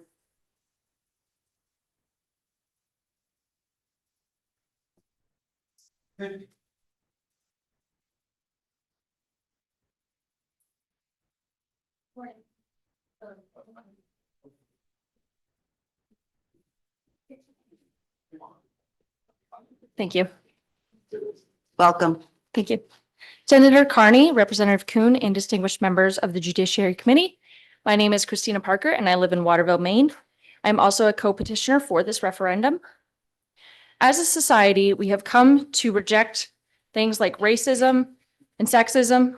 We have cemented free speech into our daily lives as a country. We defend rights to privacy, protection, private property, and these things usually are no longer questioned. Relatively recently in the time of human existence, women advocated for themselves when it came to the right to vote, to be heard, to participate in athletics, and to have the opportunity to work hard to be the absolute best in their sports category. For a brief period, not even really 100 years, those rights were protected and secured, and now they're being walked back. We're going backwards somehow in the name of equality and fairness, when the reality is quite the opposite. And the way I see it, it is no longer fair when it used to be. The right to privacy and protection for female athletes is no longer secure in our state. However, we can take a stand and support creating specific and clear parameters for Maine's young athletes so that they can excel. I think that Maine should take a chance and mark a precedent for safe sports for all athletes. I believe we are the first state to have a referendum for this. There are women and girls in this country and in this state who walk into the locker room expecting privacy and safety, but their faces will fall flat and their courage will drop, and they will be uncomfortable when they see that there is potentially a male in their locker room and that second place is possible. First place is no longer possible when they play their sports. They're told to deny their instincts, that they are uncomfortable and wary. I played sports growing up. I want everyone to be able to play. Passing this legislation will not change people's opportunity to play sports. Thank you for your time, and I welcome any questions. Thank you for your testimony. Questions, committee members? Seeing none, thank you. Thank you. Okay, I'm just going to call out the same people again. Brogan, Teal, Hannah Legere, Paul Mills, and William Austin. If any one of you is in the committee room, please step forward. Yes, Representative. I just want you to know, I need to step out in a bit for a sentiment and then I'll be back, but I'm not trying to be rude by Okay, leaving. thank you. Thank you. You may begin. Good morning. My name is Hannah Legere and I am from Winterport. When I was in 6th grade, I ran cross country. I pushed myself to train harder than everyone else on my team. My efforts put me as the top finisher from my school, but for all but one of our meets that season. However, during practice, I learned at age 11 that even when the boys cross country team members trained less than me, I wasn't able to beat most of their times. However, I didn't have to worry because I knew boys were stronger than girls and I couldn't have to compete against them. As I watch girls in middle school and high school today, their pride in their accomplishments and athletic abilities has not changed. But what has changed is their ability to achieve those goals. What was once hard work and dedication for young women in sports is quickly turning to impossible standards due to the presence of biological male athletes. While these individuals may choose to identify as whatever they please, they cannot change the physiological advantage they hold over biological women and girls. Their presence in women's sports is a threat to the safety and accomplishment of girls who are working hard to earn their merits but falling short because they can't measure up to the physical standards of men. I am standing before you today to come to the defense of the biological women who are working hard in their athletics but not able to compete with men who are allowed to compete with them. In the name of equality, these girls are being told that they must compete with someone who is biologically stronger and faster and giving up their achievements when they lose. Is this really what we would define as true equality? I am in support of LD 2239 because it is the only true statement of equality in women's sports, telling biological men that they should have to play with other biological men instead of women is not disrespect. It's protection for every girl who steps out onto the athletic field. These girls should be able to participate in the sports they love without fear of injury or failure because the scale is so heavily tilted out of their favor by transgender athletes. I urge you to pass LD 2239 to support and protect girls in Maine. Thank you for your time, and I'm open to any questions. Thank you for your testimony. Are there questions, committee members? I'm not seeing any. Thank you. Paul Mills, William Austin, Andy Levesque, Wendy Caffrey are our next. Please step forward if you are one of those people. Hey, I'm Paul Mills of Holton, Maine. Good morning. Thank you for allowing us to come speak. Ladies and gentlemen, fairness in sports matters. Biological males possess inherent physical advantages, greater muscle mass, bone density, lung capacity, and testosterone-driven strength that do not disappear with change in identity or hormone levels. When we allow biological boys to compete in girls' sports, we're not promoting inclusion. We are erasing opportunities, records, and safety for female athletes who have trained their entire lives under the understanding that their category exists to ensure a level playing field. Girls deserve their own spaces to excel without being displaced by male physiology. This isn't about hate or exclusion. It's about recognizing biological reality and protecting the integrity of women's sports. Legislation that keeps biological boys out of girls' sports categories isn't discrimination. It's common sense grounded in science and fairness. Our daughters, sisters, and female athletes have earned the right to compete on equal terms. I believe in passing this and correcting the statement from the Secretary of State will help that. Thank you. Thank you. Committee members, are there any questions? Seeing none, thank you. Thank you. William Austin, Andy Levesque, Wendy Caffrey. If you are one of those people, please step forward.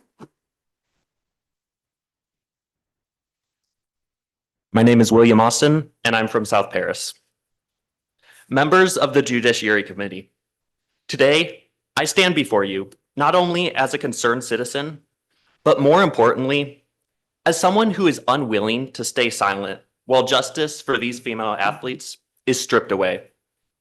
I'm here in strong support of LD 2239, a bill that restores clarity, justice, and protection for women and girls in Maine.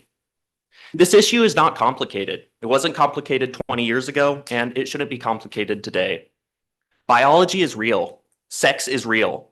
And in athletics, this difference between males and females determines those championships over and over. Girls should not have to compromise between their privacy in locker rooms, showers, or bathrooms. They should not be told that their discomfort is irrelevant. This bill does not target anyone. This bill ensures that the tyranny of the minority does not destroy the rights of the populace. And it comes from a simple and unavoidable and undeniable truth. A society that cannot define reality cannot protect justice. The real question that I urge you to ask today is this: will you stand with the young women who have trained, sacrificed, and competed for their opportunities?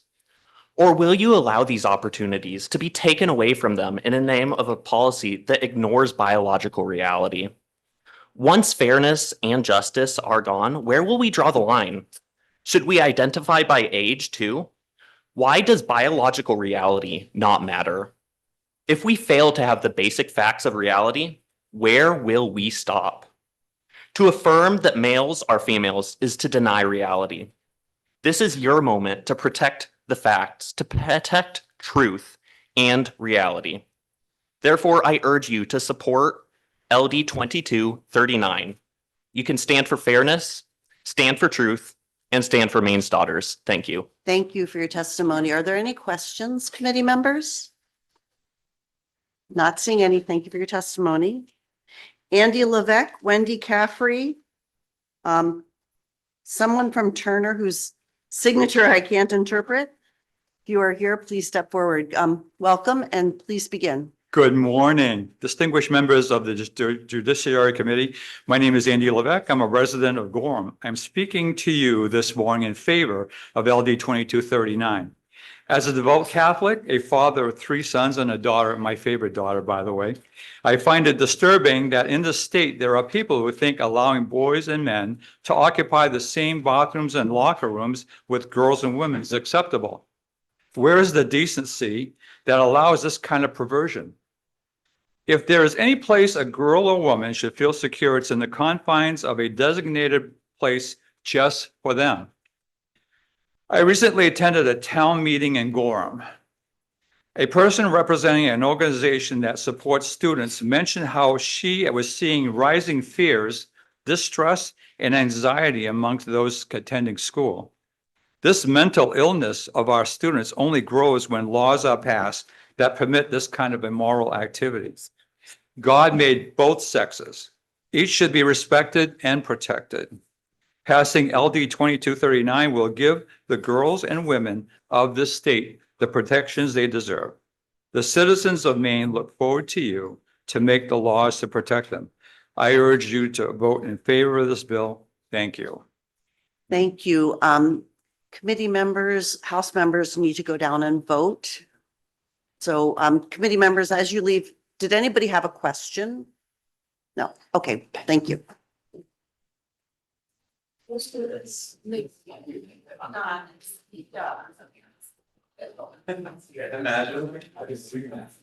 Yes.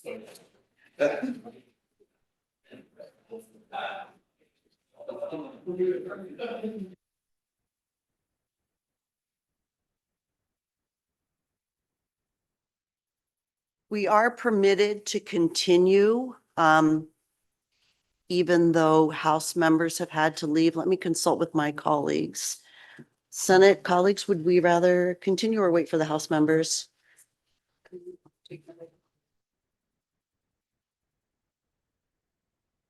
We're going to wait for the House members to come back.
If you are in the State House and you wish to speak in person in opposition to LD 2238, please come to the Judiciary Committee Room, which is room number 438 in the State House. That's on the fourth floor. We are going to resume those who wish to speak in favor, and I think we have time for 3 more individuals to provide testimony. And so I'll call the next person, and that is Delaney, somebody from Turner. Delaney from Turner.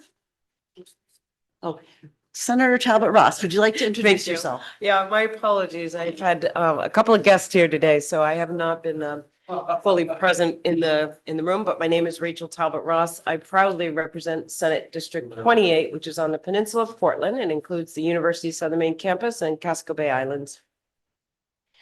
So is Delaney from Turner present in the committee room and wishing to provide testimony? Next. Nieberman Lewis.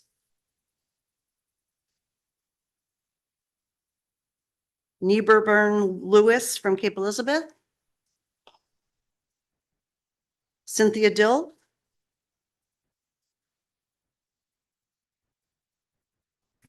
Welcome.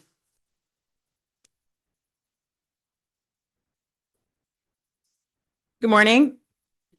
Good morning. Senator Carney, Representative Kuhn, I don't know how you pronounce it, I apologize, and honorable members of the Joint Standing Committee on Judiciary. My name is Cynthia Dill. I'm from Cape Elizabeth. I also am a former 6-year member of this committee. I serve as a civil rights lawyer, and I am here on behalf of New England Women's Solidarity in favor of LD 2239.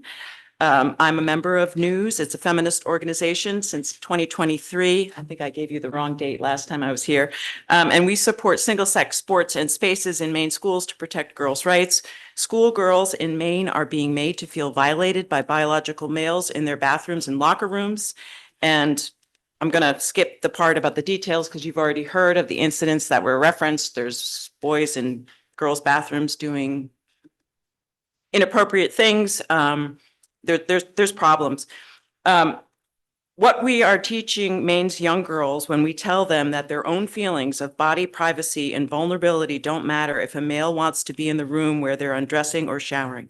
It defies common sense to ignore the reality that biological sex matters in locker rooms and showers. Another area where biological sex matters in athletic competition. Even in primary school, boys are stronger and faster than girls due to anatomical advantages and become significantly more pronounced with the surge of testosterone that puberty brings, such as larger hearts and lungs, more fast twitch muscle fibers, narrower pelvises that put less resistance on their lower bodies, and more. These are biological facts that not very long ago everyone acknowledged without controversy. Numerous studies have proven that even after years on cross-sex hormones, male speed and strength advantages cannot be reversed. We want all students to be able to participate in athletics, but sports are played with bodies, not identities.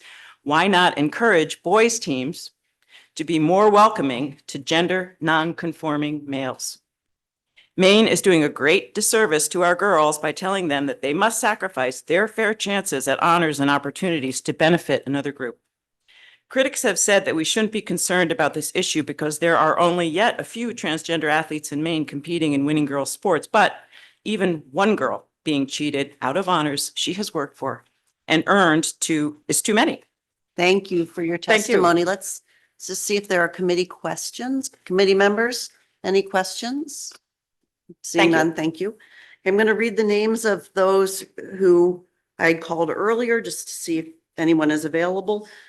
Delaney from Turner, Nieburn Lewis from Cape Elizabeth, Brogan Teal from Brunswick, Alan Serenas, Lisa Thompson, Charles Hines, Ezra Hickey. Any of those people who wish to please step forward. I apologize, it's on my phone.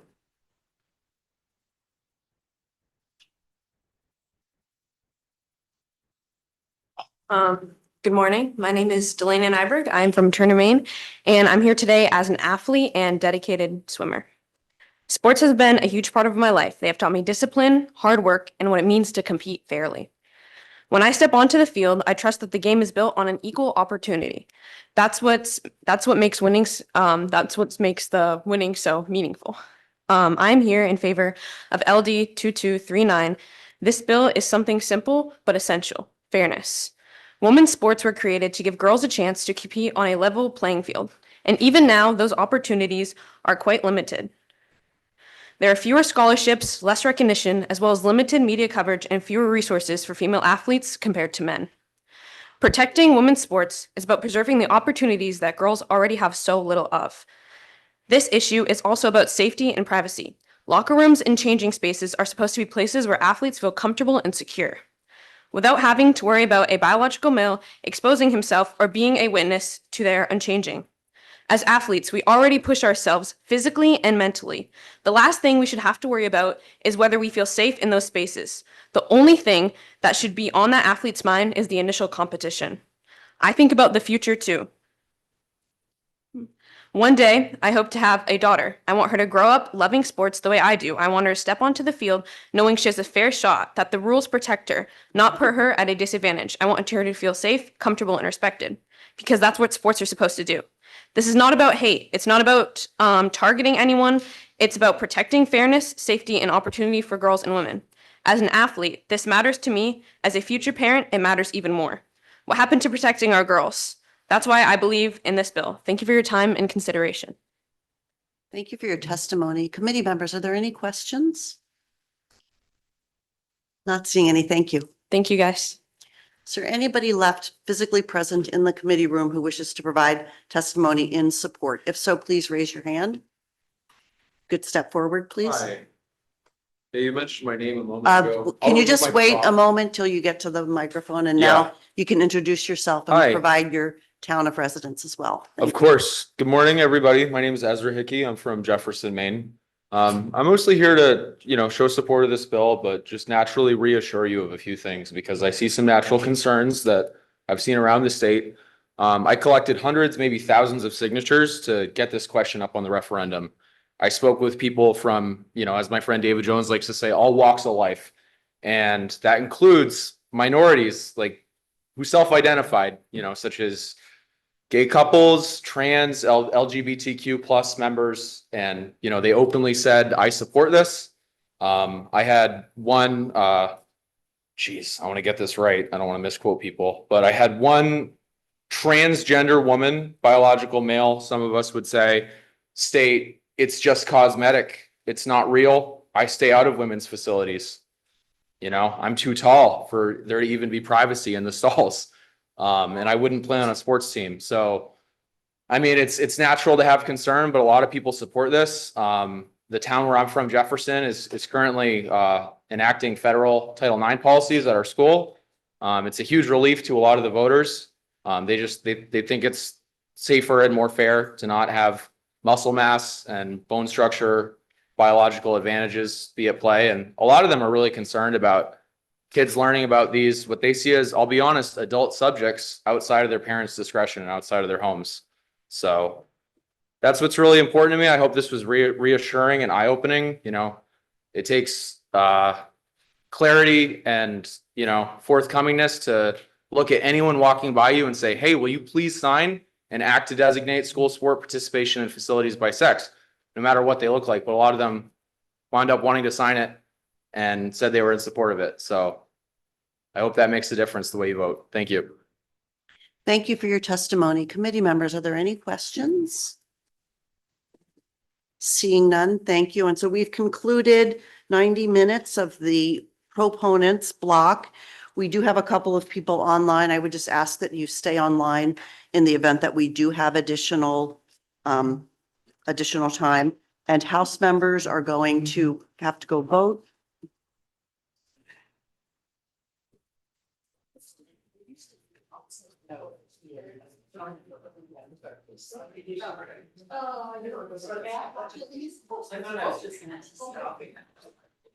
So you were, as a different tribute, I see. Well,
Welcome back, House members. At this time, we're going to quiet, please. At this time, we're going to continue with those who wish to speak in opposition to LD 2239. And I'm going to call the first several names. We will spend the first 60 minutes at 3 minutes, as we did with the proponents. And so we have Mike, something ending with Court from Falmouth, Mary Bonato, Madeline DeFossis, Reverend Jane Field, and Gia Drew. So if you are one of those people and you're present in the committee room, please step forward to provide your testimony.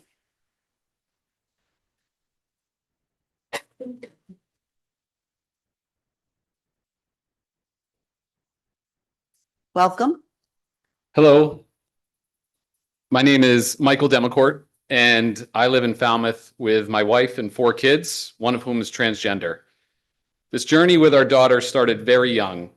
At just 18 months old, her first full sentence was, "I a daughter." At the time, we brushed it aside and assumed she was confused.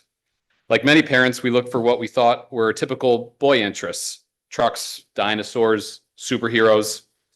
But no matter what we introduced, those interests never stuck. Instead, she gravitated towards princess toys, dresses, and makeup. At first, we resisted. We took those things away. Regretfully, we tried to control it, but she adapted, using markers as makeup and shirts as long hair. Eventually, we allowed her to express herself at home, but not in public. This was not easy for us. My wife and I both come from conservative Catholic families, and for me, this was my boy, my namesake, my sidekick. I felt like losing something I thought I understood. But after many difficult moments, we realized the real harm was not coming from who she was. It was coming from us trying to change her. It just was not worth it. So we started learning, we found support groups, educated ourselves, and focused on what every parent wants: raising a happy, healthy child. Fast forward 9 years, and we are busy like all parents, running our kids to after-school activities. For the most part, our middle daughter is a well-adjusted kid who loves animals and wants to be a famous singer. My daughter and kids like her just want to be kids. They should worry about a quiz at school or what friend's house they are going to after school, not where they can safely do something as basic as use the bathroom. And it doesn't stop at bathrooms. It extends to sports. If kids like my daughter are forced to play on teams that do not align with who they are, many of them simply will not play at all.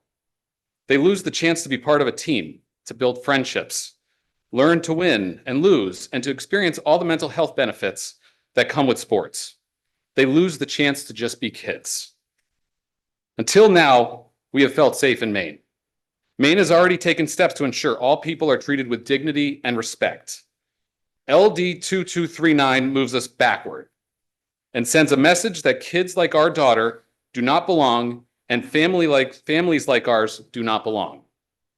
It is painful to even think about what it would mean if our daughter could not live here safely and as herself. I know the reality of kids being born transgender is not easy to grasp and accept. It was not easy for me at first either, but I ask you to keep an open mind, an open heart, and open arms for our daughter and kids like her.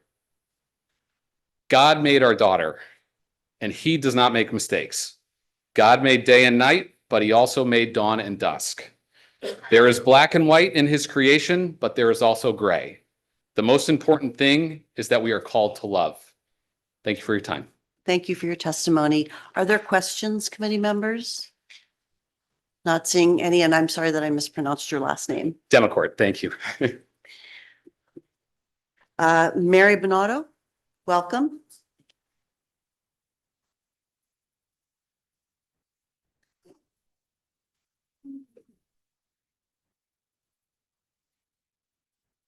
Good morning, Senator Carney, Representative Kuhn, honorable members of the Joint Standing Committee on the Judiciary.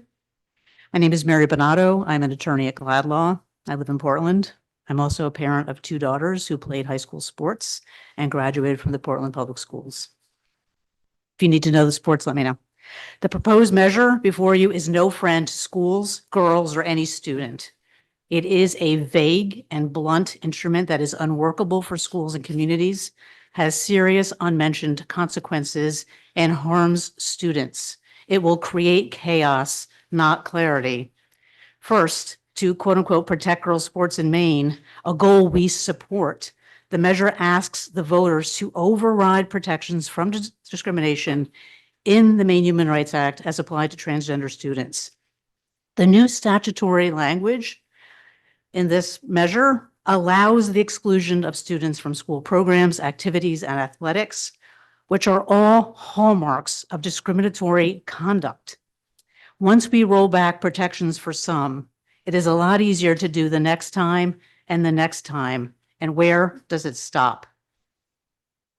We don't make schools safer or more fair by telling some young people that they do not belong.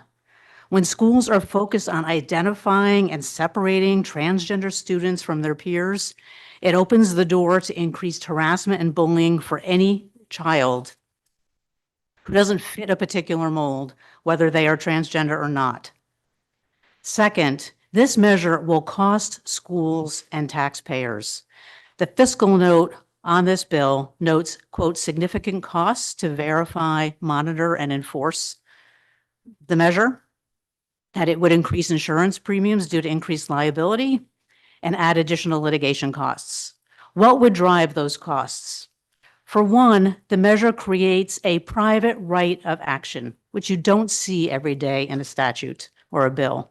And what it means is that any student who believes the law has been violated to their detriment can sue a public school for unlimited damages. This is very significant. And what it is not protecting students. It makes schools a litigation target. And that's a minefield that drains money from our classrooms and funnels it into courtrooms. Also on costs, the measure spins out red tape that will burden school administration. It requires every student to present an original birth certificate before they can play on a school team or even use a school bathroom. How would that work in practice, since schools do not keep birth certificates on file?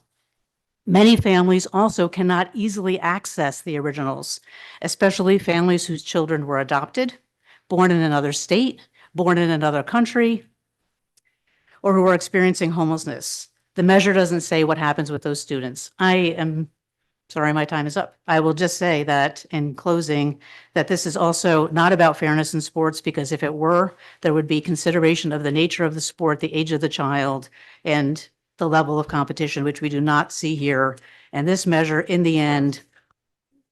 Let's see if there are questions. Okay, fine. Thank I'll you. stop. Committee Thank you. members, are there questions? Representative Sato. Thank you, Madam Chair. Thank you for being here, Mayor Bernardo. I'm seeing that there is a third point in your testimony. Would you like to speak to that? Yes. Okay. Yeah, the third point is the question about whether this is a measure that really advances fairness in sports. But again, even looking at amendments to Title IX, what is clear is that schools may regulate based on fairness and safety, but this does not consider fairness and safety in the particular sport, the level of competition, the age of the student. It is doing the most extreme thing possible, which is a ban. That is not a reasonable regulation, which is what Title IX authorizes, and it's also completely contradictory to existing Maine law. So that is, I think, the gist of the third point. The other is that co-ed teams are being proffered as an alternative here. I will just say to you that there is no competitive interscholastic co-ed sports team other than cheerleading in Maine high schools. And there are other teams that people have mentioned, but I will say to you that none of them, as the Honorable former Representative Sampson said, that all these other teams are not the same competitive level. And I would say, therefore, they are not the same opportunity.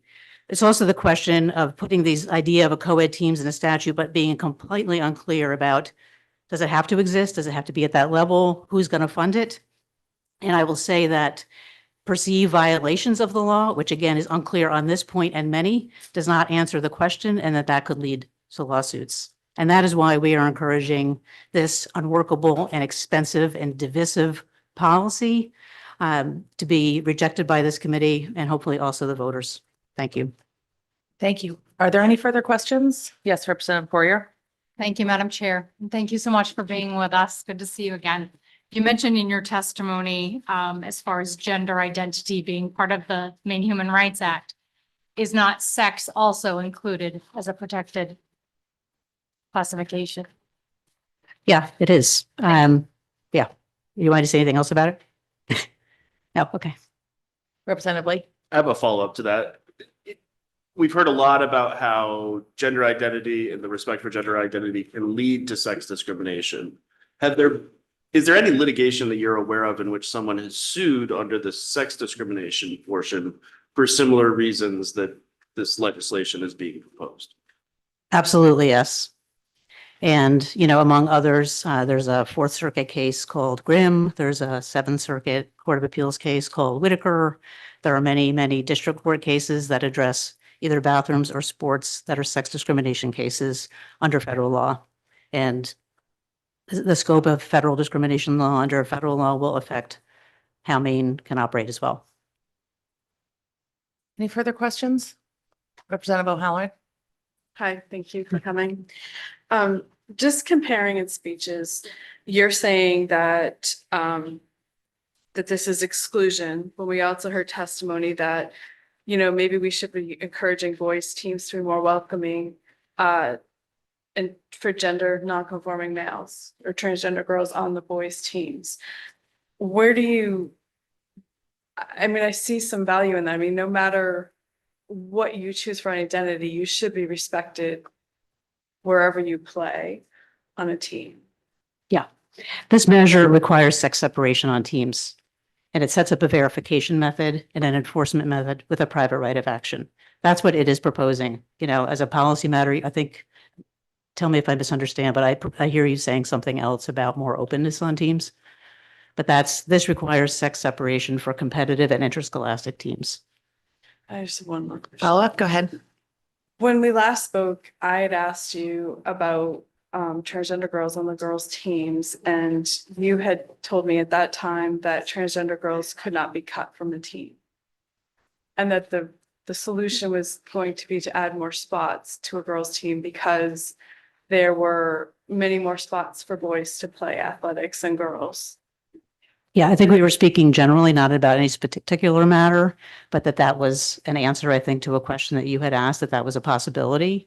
But I would say here, again, it's irrelevant because this is requiring sex separation. They're looking to birth sex. And I will say that as to the question that Representative Poirier asked, you know, sex discrimination has been construed consistently to apply to sexual orientation and gender identity. And to transgender status. So I don't think it's so easy to say sex is protected, but that doesn't include transgender people. May I ask just one more question? Go ahead. So in all honesty, in trying to understand this. Sure, of course.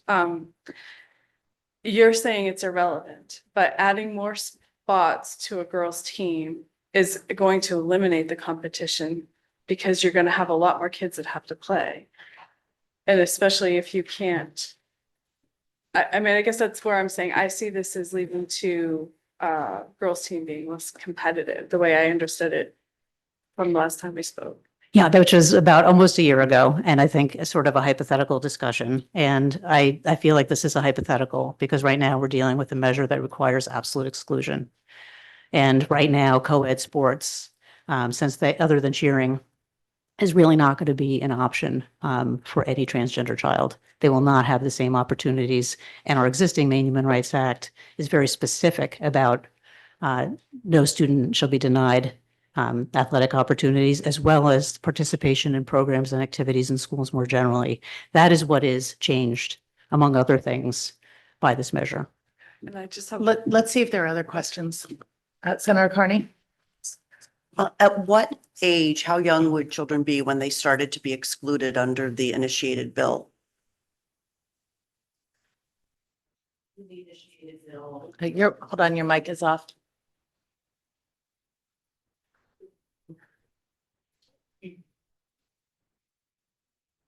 Thank you, Representative. Well, it can be any age because again, bear in mind that this applies to all school facilities, including bathrooms. And there's no provision made for transgender students, going to the bathroom. So, a transgender girl would be excluded from the girls' room, a transgender boy would be excluded from the boys' room. So I think it could be any age. And when we start talking about sports, I am told, although I don't have any inventory of that there are elementary schools that have co-ed sports either because of size or wanting to provide an opportunity, that there's some in middle schools, and that the ones that exist in the high school are not competitive. Some of them are esports. Some of them are unified sports. And again, there could be a festival to celebrate afterwards, but it's not a competitive event. Senator Carney, follow up? So a kindergartner who identified as a girl would have to use the boys' bathroom. Is that what you're saying? That is in fact what I am saying. A kindergartner who has been a girl and known herself as a girl her whole life in kindergarten would be told, you have to use the boys' room. Representative Sato? Thank you, Madam Chair. You just mentioned regarding co-ed teams that in the reality that it would provide less opportunities for those students. And so my immediate question goes to, do you think there is a potential for litigation under Title IX of not being able to provide equal access to educational opportunities? I will say that this measure presents many vexing questions about the law and fairness and so on. And yes, I mean, I think there's just opportunities obviously expressly included in this measure to authorize litigation if someone believes the law has been violated to their detriment. No limits on that. And yeah, there are going to be people who feel like you are not authorized to exclude me from equal opportunities. Other questions, committee members? Representative Poirier? Thank you, Madam Chair. And thank you again. When you talk about exclusion, my question, and trying to form it as a question, if there is a girls' team and a boys' team and you have a biological male that identifies as a trans girl, are they not making the choice not to participate in a boys' team that they would qualify for? Is that really exclusion or is it their choice? I appreciate the question. It sounds like it's so much about individual circumstances. Like especially when you added that the individual would qualify for that team. Essentially when you have a young person who's known themselves to be and lives as a transgender girl, they are supported by their family, love them just as they are and believe they know who that child knows who they are. And then they go to school and they're told, you can't use the bathroom. You can't play on, the girls' rec team. That's a problem for those kids. It really others the kids. And it's part of why we're also concerned about putting a target on their backs and increased harassment and abuse. May I ask a brief follow-up? Yes. How would you address biological females on said team who would feel uncomfortable in that situation? It was interesting, the feelings piece, because I think feelings are important. I'm a feeling kind of person. But I will also say that when it comes to anti-discrimination laws, if we had allowed feelings supremacy, then we wouldn't have a shred of the multiracial democracy that we have today. And a lot of people had a lot of concerns. I've many cases, like, even a case about, I don't want this Black driver in my neighborhood dropping off my dry cleaning. And the person gets fired because customers complain. That's not enough. And I can give you, there are legions of examples of this, that feelings are not everything. But I will say, and to answer the question in a different way, if I may, cut me off if you don't want to hear it, but it is that the regulation that is authorized for fairness and safety in sport is another way to think about this. To think about, is this third graders or fifth graders playing soccer, or is this high school? What is the, level of the competition? What is the nature of the sport? And nobody's made that effort here. And again, has chosen the most extreme exclusion. Any further questions, committee members? Thank you. Thank you. Just a moment. Representative Lee, did you? I'm just sort of puzzling through the private right of action here, because how it would actually work in practice. So as I read it, there must be an injury or a deprivation of. Who's canceling me? So many things I could say right now. You need the deprivation of the right or the actual injury or deprivation of an athletic opportunity. And I'm having a really hard time figuring out at what point that deprivation of an athletic opportunity occurs. And so I don't know, have you sort of puzzled through at what point that occurs? Because it's not just you exclude all people who are participating in a sport that doesn't, or on a team that doesn't conform with their sex at birth. You need that deprivation of the opportunity to another person to happen before there's actually a cause of action. I don't know. Yeah. Well, help me out if I'm not answering this correctly, please. Yeah, this provides in section 8, I'm sure you've already read it many times, a student who's deprived of an athletic opportunity. Now, again, question, yeah, I think your question is a fair question. It doesn't specify when that attaches. What does that mean? To Representative Halloran's query, is it a cut team, a no cut team, et cetera? So I think there's a lot of factors that go into it. So there's that. But then there's also the additional piece about or suffers a direct injury because of a violation of this section, which is the new statutory construct. No idea what that means. And I will also just say that, and the proponents of this measure have been definitely raising this issue with respect to the Secretary's initial formulation of the ballot question, that, this also applies to other private spaces. It's not just bathrooms and locker rooms, it's other private spaces, and nobody knows what those are. And so I just want to say there's a way in which this seems to provide a very flexible and malleable right of action without a lot of guardrails, and that we're unfortunately going to have to figure it out through very expensive litigation, as I said, with unlimited damages. All right, thank you for your Thank you. testimony. Next, we have Madeline DeFossis and then Reverend Jane Fields.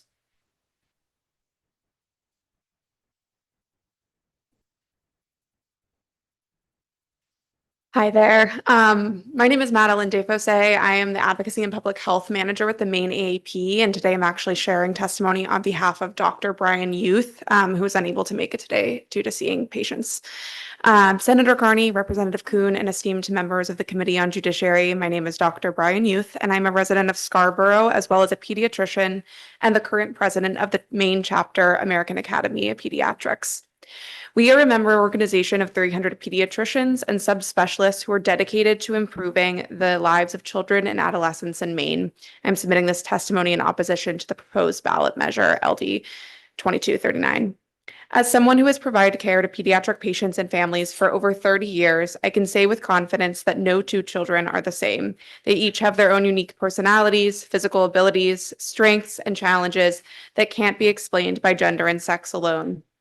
However, this proposed measure seeks to apply a one-size-fits-all approach to every child in Maine, dictating who they are and what they can do based only on biological sex and jeopardizing the mental and physical health and safety of transgender youth in the process.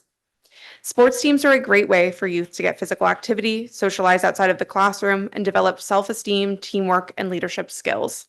Excluding transgender students from participating on the sports team that aligns with their gender identity deprives an already vulnerable population of an important social interaction and positive experiences. According to the 2025 Maine Integrated Youth Health Survey, 43% of transgender students reported seriously considering attempting suicide in the past 12 months, compared with 11% of their non-transgender peers. This alarming statistic demonstrates the need for additional protective factors, like inclusive sports teams, that help transgender students to feel affirmed and valued, not isolated and ostracized. This proposal also restricts youth from using school facilities that correspond with their gender identities. Despite claims that these policies protect women and girls, there is no documented evidence to support that restrictive bathroom policies make schools safer for anyone. However, such policies do impact the health of transgender students, leading to depression and suicidal thoughts, and put transgender students at risk of sexual assault. And you may be starting to notice that the citations got left off of Dr. Youth's testimony. I'm happy to send those along. In addition, these types of policies force transgender students to make an impossible choice, either face a humiliating and potentially dangerous situation by using a facility that conflicts with their gender identity, or violate the policy and face punishment. As a result, many transgender youth avoid using the bathroom altogether, resulting in higher rates of UTIs and constipation amongst transgender youth who attend schools with restroom and locker room restrictions. And I see I'm almost out of time. But as a pediatrician, I can think of a myriad of policies that we could pass to improve school safety and fairness. And this ballot measure does neither of those and will instead put transgender students and all students at greater risk. Thank you. Thank you for your testimony. And since you are reading testimony for another, we won't ask you any questions. Thank you. Next, we have Reverend Jane Field. Hey, everyone. I didn't think we'd be getting the band back together again so soon. One more day. I am Jane Field. I'm the Executive Director of the Maine Council of Churches, and I don't want to be here because it might imply, my being here, that we think it's acceptable to debate the humanity and the dignity and the rights of our trans siblings. But that would contradict the central beliefs of our Christian faith, that every person is a beloved child of God and that we are called to love our neighbors as ourselves. Proponents say they're trying to protect girls and women, but beneath the surface of that claim, make no mistake, what lies is contempt for trans people. A hatred fueled by fear, not facts, and certainly not by faith. Concern about the safety of women and girls would require focusing on the real threats they face. It's straight, cisgender men and boys who harass and abuse and assault and rape and kill girls and women, not trans girls who just want to play school sports or use a bathroom or a locker room where they feel safe. This referendum isn't about protecting girls and women. It's about reaching a base who can be rallied by fear and hatred of vulnerable people. But when it comes to fear and hatred, the Bible is clear. God loves and stands with the vulnerable and the persecuted and expects us to do the same thing. And God's favorite words in the Bible are fear not. Thus, a referendum fueled by fear and hatred stands in opposition to the biblical message. And it contradicts the national policies of the 5 Christian denominations who sit on our council. I'm happy to provide those if anyone wants them. Those are mainline Protestant Christian denominations: Lutheran, Presbyterian, Methodist, Episcopal, and United Church of Christ. As I said, I don't want to be here. But ceding ground to those persecuting our vulnerable neighbors and stoking fear and hatred wasn't an option for me today, because my faith compels me to be here, standing with and for trans kids. And I thank you for the opportunity to let me do that. Thank you. Are there any questions, committee members? Not seeing any. Next, we have Gia Drew and then Alicia Melnick.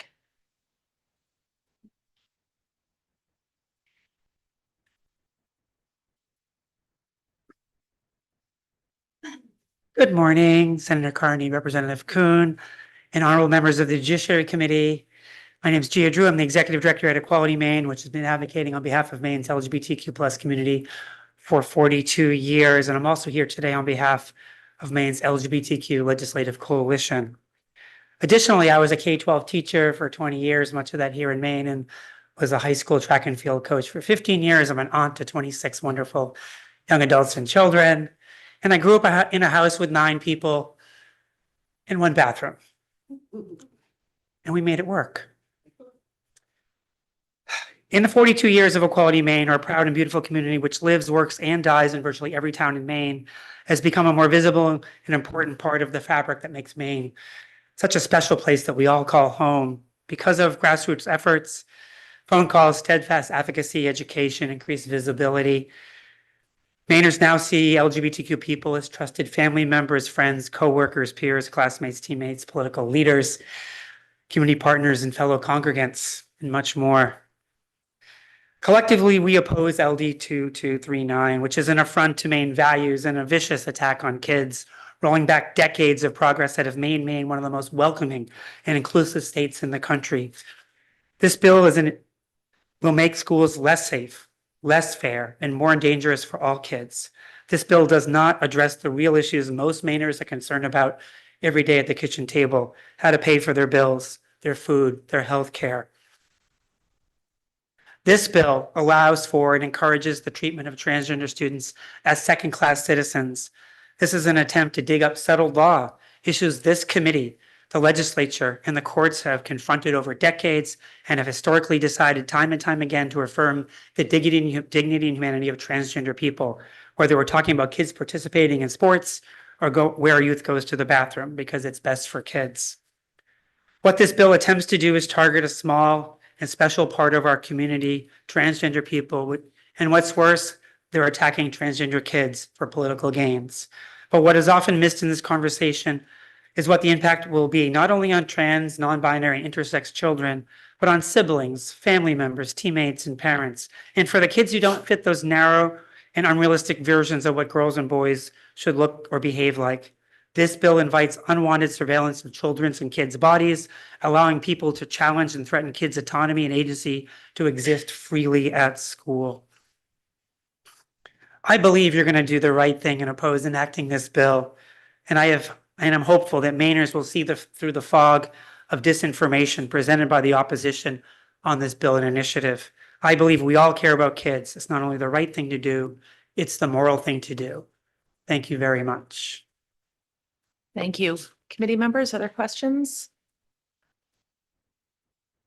Not seeing any. Thank you. You're welcome. Next, Alicia Melnick.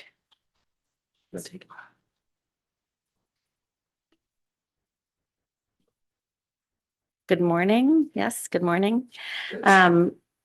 Senator Carney, Representative Kuhn, and distinguished members of the Judiciary Committee. My name is Alicia Melnick. I'm an attorney at Bernstein Shur. I live in Portland, and I am also the parent of a high school boy and a middle school girl who plays individual and team sports. And I'm here today on behalf of the Maine Psychological Association, a nonprofit association that represents psychologists and psychological examiners in Maine. And I'm here in opposition to LD 2239. MAPA is a nonprofit association that advances psychology as a science, a profession, and a means of promoting human welfare. And the commitment is to advocate for the mental health and well-being of all Maine persons, including supporting transgender persons and maintaining their inclusion in the Maine Human Rights Act. Gender identity was added as a protected class over a decade ago by Maine voters, and MAPA strongly opposes legislation, ballot measures, or other policies that target or undermine the health and well-being of transgender and gender diverse people, including the young people impacted by the proposal before you. Psychologists understand that gender is a non-binary construct that allows for a range of gender identities, and that a person's gender identity may not align with their sex assigned at birth. While gender refers to the trait characteristics and behaviors culturally associated with one's sex assigned at birth, in some cases, gender may be distinct from the physical markers of biological sex. Specifically, gender identity refers to a person's deep felt inherent sense of being a girl, a woman, or female, a boy, a man, or male, a blend of male or female, or another gender. There is no scientific basis for discriminating against sexual and gender minorities. In fact, history has repeatedly illustrated that stigma, stereotypes, and propagation of fear are often used as tools in establishing and maintaining oppressive and discriminatory legislation and policies against sexual and gender minorities. In contrast, affirming environments are strongly associated with reduced rates of depression, anxiety, and suicide risk in transgender youth. Our position of advocating for and supporting all persons is consistent with the guidance of the American Psychological Association, the American Psychiatric Association, the National Association of Social Workers, the American Academy of Pediatrics, and dozens of other leading medical and mental health organizations across the country. It's for these reasons that we oppose LD 2239 and urge all Maine voters to vote no when this issue comes before them in November. And as a parent of again, as a middle school girl, I'll just say that when I go to see her team sports, I see kids who come up to about my middle of me, which I'm quite short, and kids who tower above me. And I think there's I'm very concerned about the level of scrutiny that this would bring to girls who are already maturing in a society that has a lot of that scrutiny on them already. So thank you for the time today, and I appreciate you being here. Any questions, committee members? Thank you. Next, we have Kit Thompson-Crossman and then Matt Kershaw.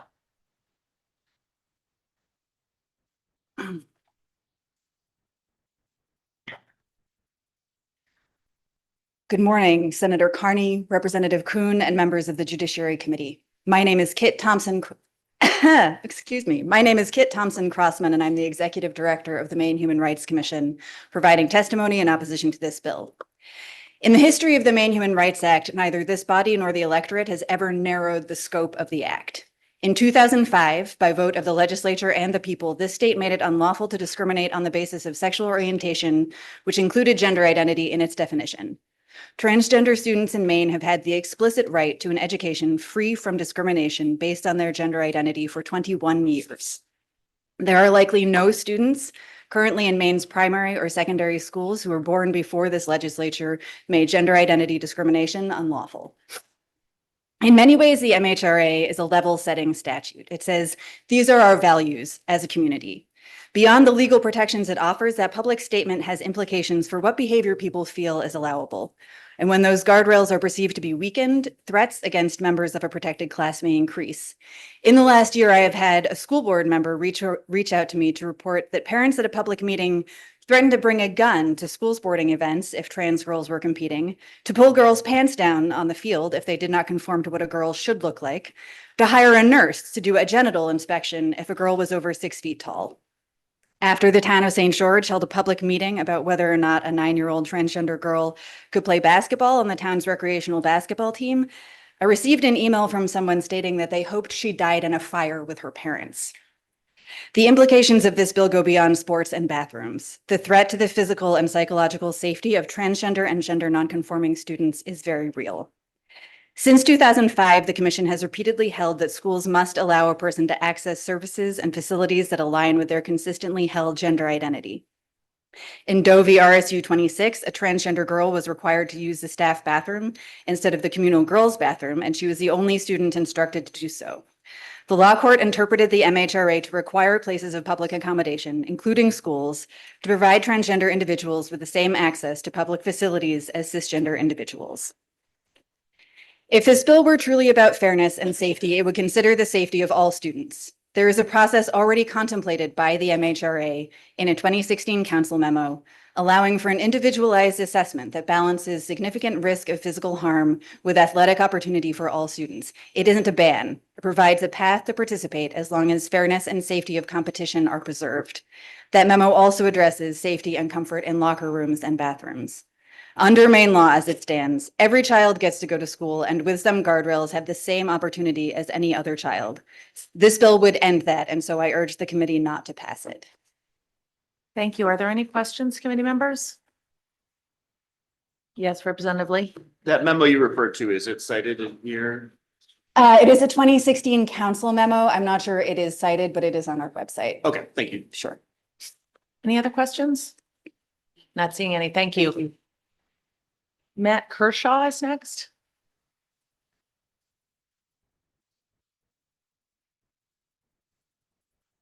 Senator Carney, Representative Kuhn, and honorable members of the Joint Standing Committee on Judiciary.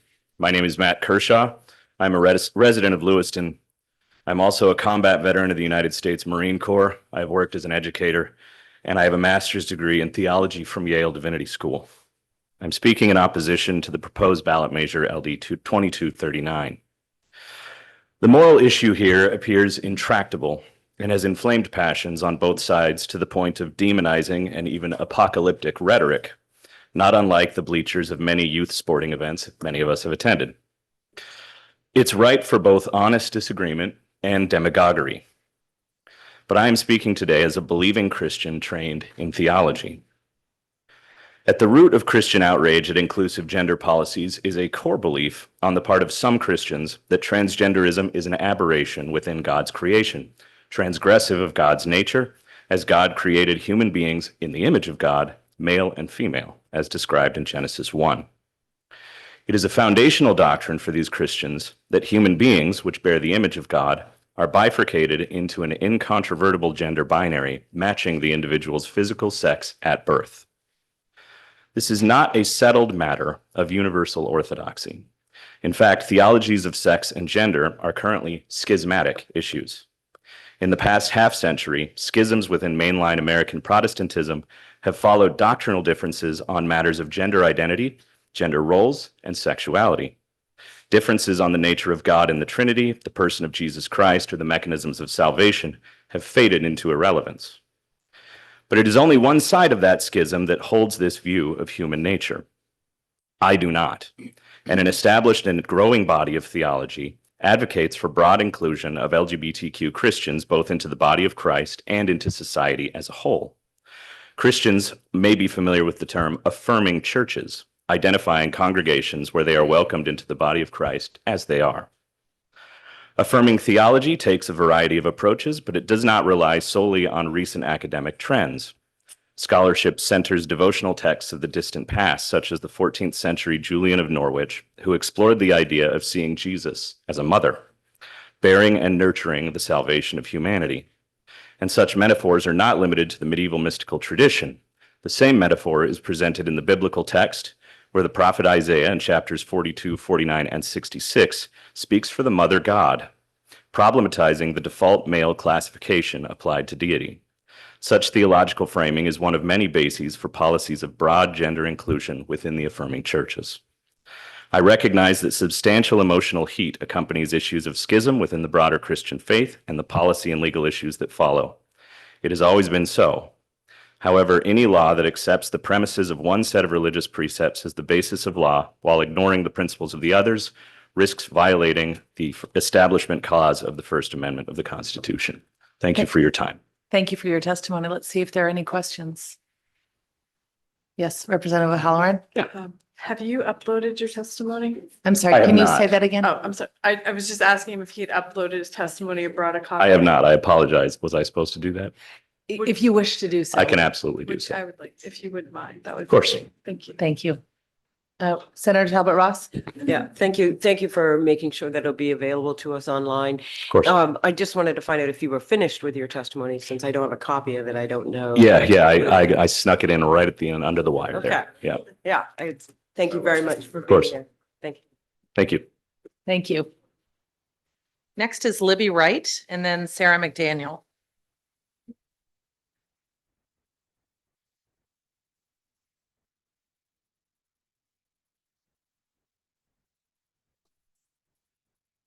Well, I wasn't nervous until I got up there. Welcome. Go right ahead. All right, great. Good morning, Senator Carney, Representative Kuhn, and distinguished members of the Joint Standing Committee on Judiciary. My name is Libby Wright. I'm the Deputy Director at NAMI Maine, the state's largest grassroots mental health organization. We provide awareness, support, education, and advocacy for individuals experiencing mental health challenges as well as their families.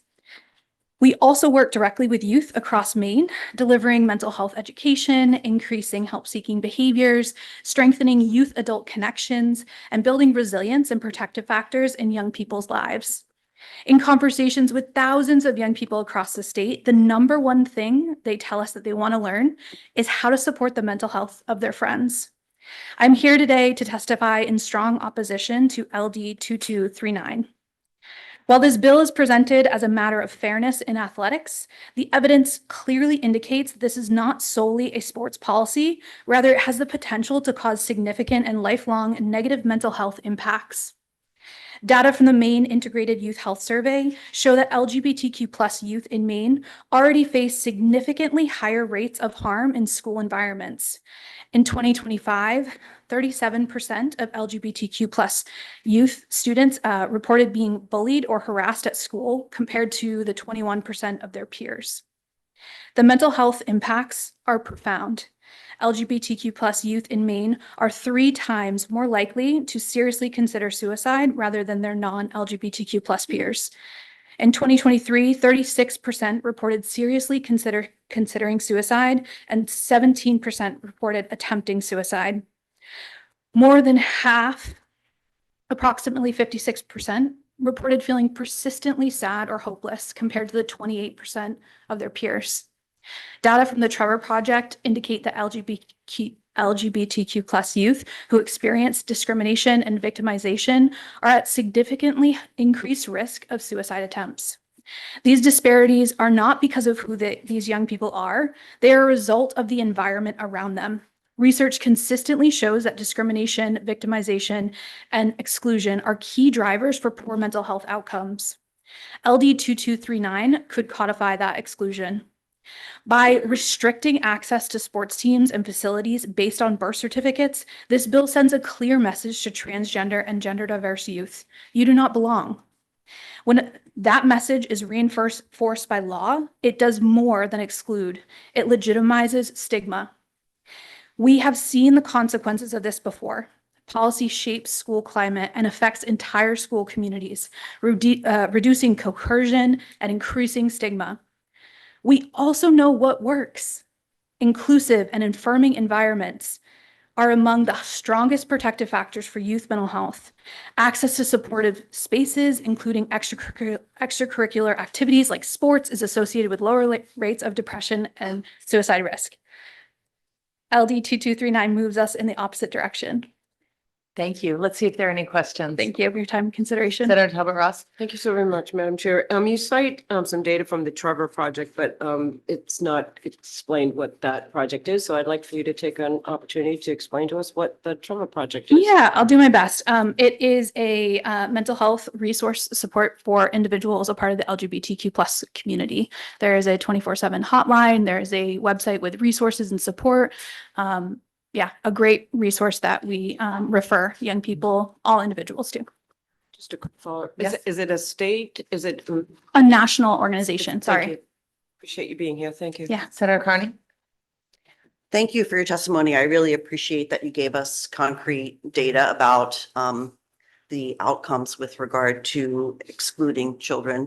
And I'm just wondering if you know of any studies or have any specific data about whether there's a heightened impact on mental health if the exclusion starts at a younger age? And is there any way to track if you're excluding kindergartners and first graders versus high school varsity athletes? That's a great question. Is the damage different? That's a great question. So the MIHAS data surveys middle schoolers and high schoolers, so we don't actually have the younger students' data. But what I can say from my experience working with NAMI is that we know mental health challenges are starting younger and younger. And we've actually developed an elementary social emotional curriculum to be able to talk about mental health and support. So while I can't answer your question specifically because I do not know of data for younger students, we do know that bullying, harassment, all of those things are happening at younger ages. Representative O'Halloran. Something you said caught my attention, and you were talking about sports at a younger age, and how are in schools, and how are teachers to determine, are they the ones that decide whether or not they play on the opposite gender, or how is that determined? That's a great question. And if I understood it correctly, you're asking how is it determined, like what students will play on what teams or who? Yeah, like, yes. Yeah. So from experience outside of my role in NAMI. Talking about grade school. Grade school, yeah. I'm not sure. I assume the school administrators determine who plays on what teams, but I can't speak to that. I apologize. I'm not sure. Okay, so okay, thank you. Any further questions? Representative Caruso. Thank you, Madam Chair. And I apologize, I wasn't in. For those of you who weren't here, I had guests and I had a sentiment in the chamber, so I was missing for a little bit. And so I apologize that I missed some testimonies. But I had a question with regards to mental health. I appreciate everything that you're saying. I was curious if you have any information on the any studies or any commentary on how girls who are in private spaces have to be exposed to or expose themselves to people who don't have the same biology. Do you have any information on those mental challenges? We heard earlier from they're kind of very traumatized. So Yeah, so I can speak to conversations that I've had and being in schools across the state of Maine. Comments made of we go to the restroom to use the restroom. So we're in single stalls changing, or we're doing what we need to do and getting out of the restroom. There isn't this openly changing in front of each other or looking at each other or trying to see what others are doing. And those are just in the conversations that I have. I don't know of any research around that. I will say in my experience in a recent community forum, there were young people testifying on feeling uncomfortable in spaces where transgender girls might be. However, in that particular school district, there were no transgender athletes. And so they were speaking about being uncomfortable in a hypothetical situation that wasn't actually happening. So I can only speak to those conversations that I've had, but that's the experience that I've. okay. So you haven't, just to follow up. Yep. You haven't had conversations or heard from people who actually have this happening in their schools, that in their locker rooms or shower areas? Personally, I have not. Oh, thank you. Yes. Any further questions, committee members? Representative Sato? Thank you, Madam Chair. Anecdotally, from working with youth in Maine, particularly with girls, and what triggers mental health crises, or it triggers like uncomfortability in schools, I guess I'll speak from my own experience of being a young girl who used to go to school in Maine, that a lot of the fears that I had were actually around the cis boys that I shared classrooms with, or that I was around, or men, like grown men in my life, and was not in fact folks from the LGBTQ plus community. And I wanted to hear from your experience from NAMI, anecdotally, what you're hearing now these days. Yeah. So I would say from my NAMI standpoint that we don't necessarily have information about that, particularly when it comes to young girls' mental health. And I also would never want to speak to a young person's experience or invalidate what they feel. I would just say that all human beings deserve equal rights. And we know that excluding children from things like sports or things in their school environment where they should have access to everything has negative impacts on their mental health. And in speaking with school administrators, the current policies in place seem to be working. And I can't speak for every school district, right? These are just the conversations I've had, but that there are single stall bathrooms available for anyone that expresses being uncomfortable or experiencing any type of not wanting to be in that specific environment. So there are accommodations that are available for students that are not transgender and also don't want to interact with transgender students. But I would advocate for some education around that. We're all human beings. So thank you for your testimony. yes, thank you very much for your We're time. going to take just a couple more people at the 3 minutes, and then we'll have to take it down to 2 to try to get everybody in. So next is Sarah McDaniel, and then Ryan Tipping.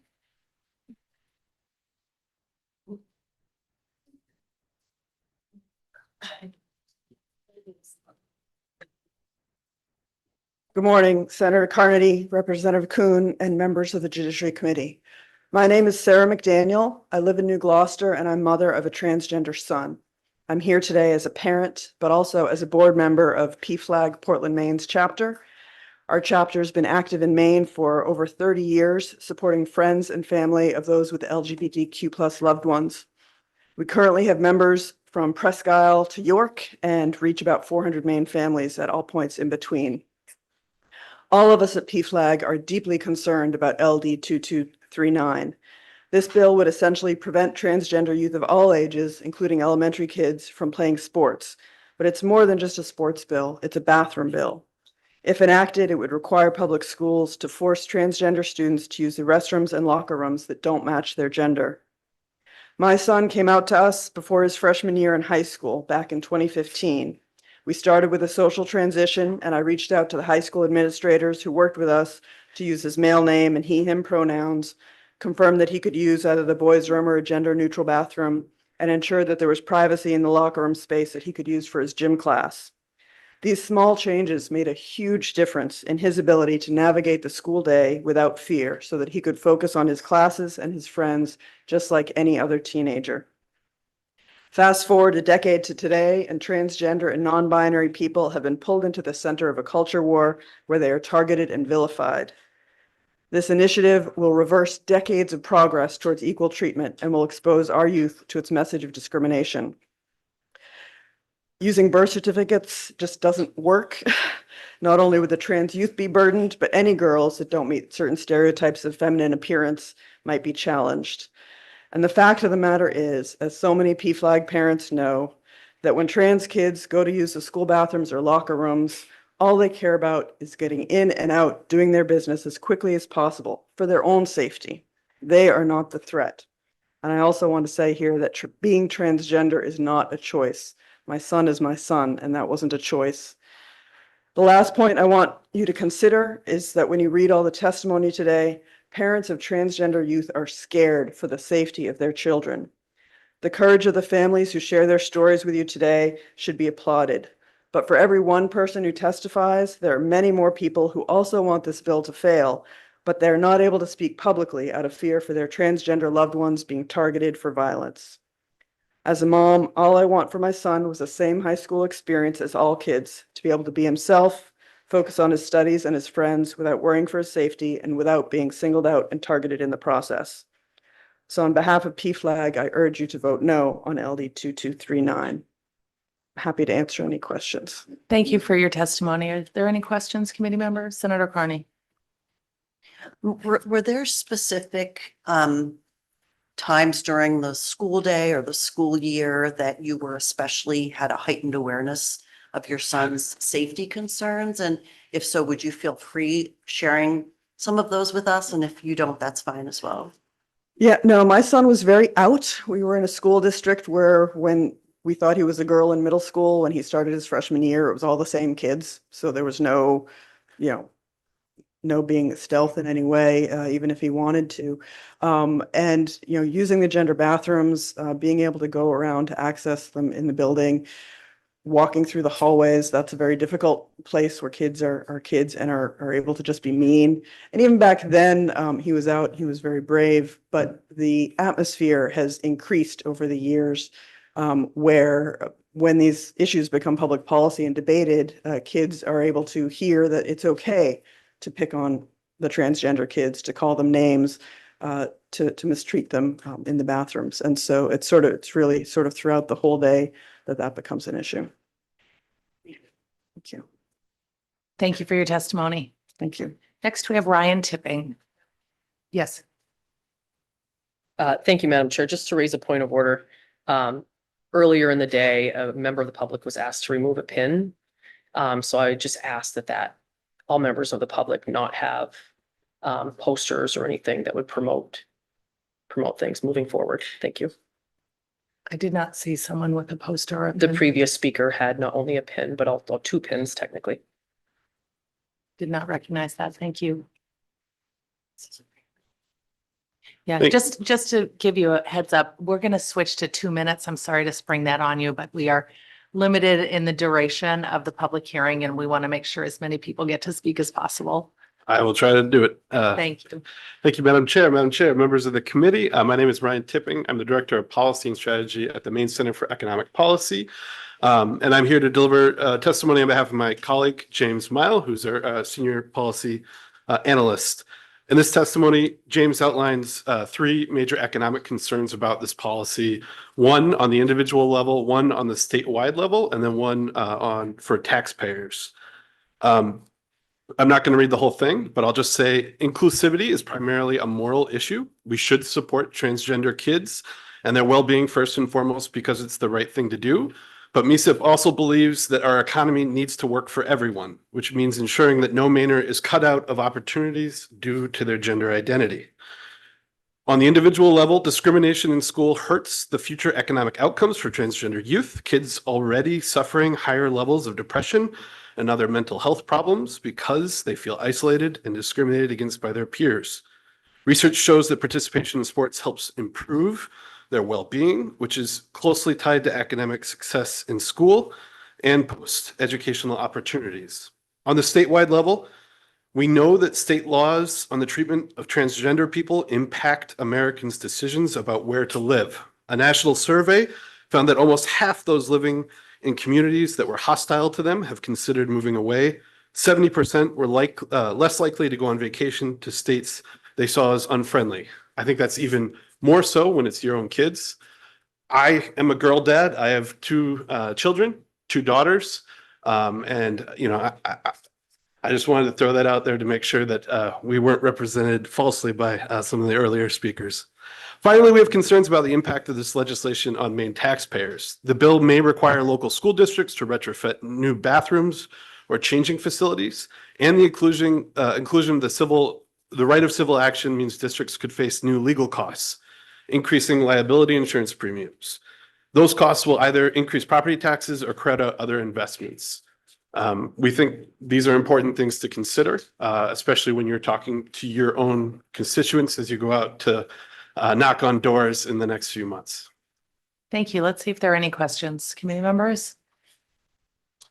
Not seeing any. Thank you for your testimony. Next, we have Kristen Kinschla. I apologize if I'm saying that incorrectly.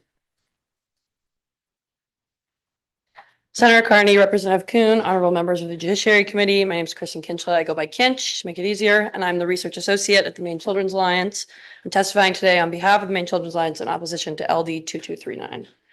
I want to start by stating a simple fact I believe to be true. All youth in Maine deserve to live long, healthy lives and feel supported by and connected to their communities. The Trevor Project has found higher rates of suicide attempts in trans youth who report that their homes, schools, and communities are not accepting of their identity.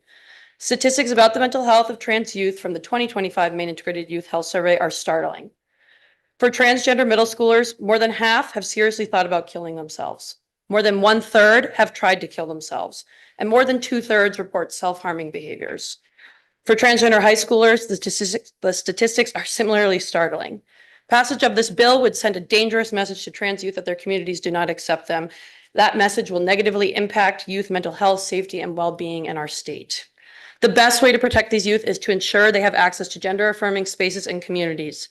Research shows that transgender and non-binary youth who had access to gender-affirming spaces and communities and had their pronouns respected by others had lower rates of suicide compared to those who did not. We know that participating in youth sports can lead to immediate and long-term benefits for all youth, their families, and their communities. With specific regard to mental health, participating in sports is associated with lower rates of anxiety and depression and reduced risks of suicide. We should want more youth to play sports, not put up barriers to their participation. Bathrooms can be life-saving and sports can be life-saving when they are also gender-affirming. As a student athlete who has competed in the very physical sport of rugby alongside and against trans athletes, I can affirmatively state this was a non-issue. My friends got to compete as they identified and my competition got to do the same. When we asked the youth of Maine what they thought about this issue last May, they showed up and told us they will not be afforded the same opportunity to make their voices heard should this bill become law or a ballot measure. I urge you to vote against this bill for the sake of trans, non-binary, and LGBTQ plus youth in our state and the nation. All youth in Maine deserve to live long, healthy lives and feel supported and connected to their communities. Make sure they know you are some of the adults who want that for them too. Thank you. Any questions, committee members? Yes, Senator Carney. You referenced asking Maine youth about this last May. Was that a survey that you did? No, that was when they all came to the public hearing on the slew of anti-trans legislation bills Thank last you. year. Yeah. think I saw another hand up, Representative O'Halloran. Hi, how are you? Hey. Do all students in high school play on the varsity or JV teams? I don't believe Do all, all- I do don't all believe do- all students play sports, no. Thank you. Yeah. Thank you for your testimony. Next, we have Jody Hayashida.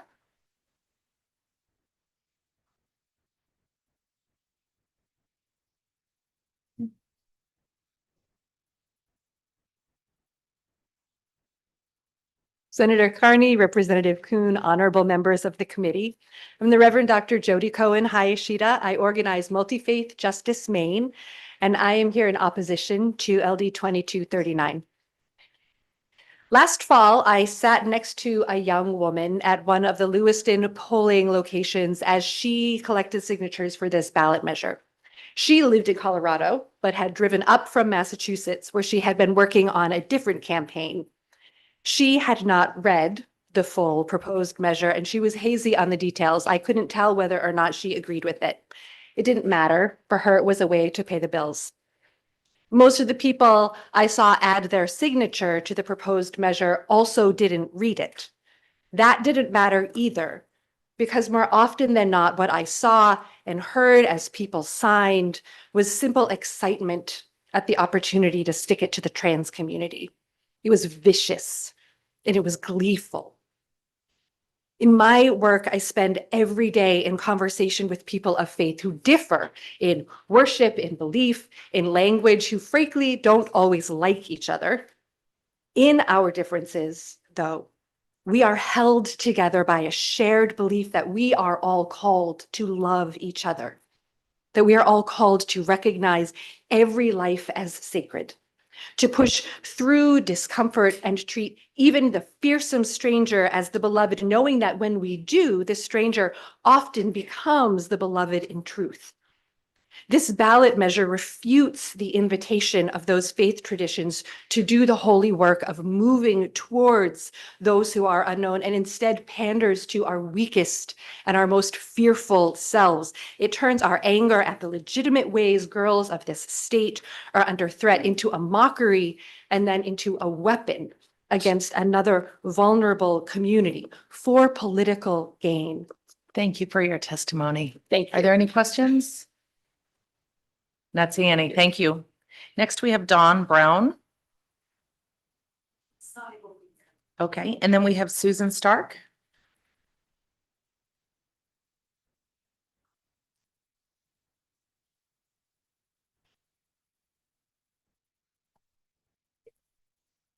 Good morning, Senator Carney, Representative Kuhn, and honorable members of the Judiciary Committee.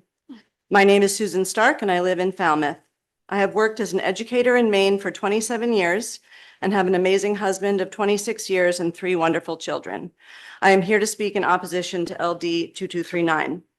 I am a cisgender woman. My children are a trans teenage daughter and 2 cisgender young men.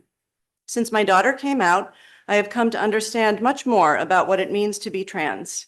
You may already know that sex is not binary. Approximately 1 in 200 people is intersex from birth.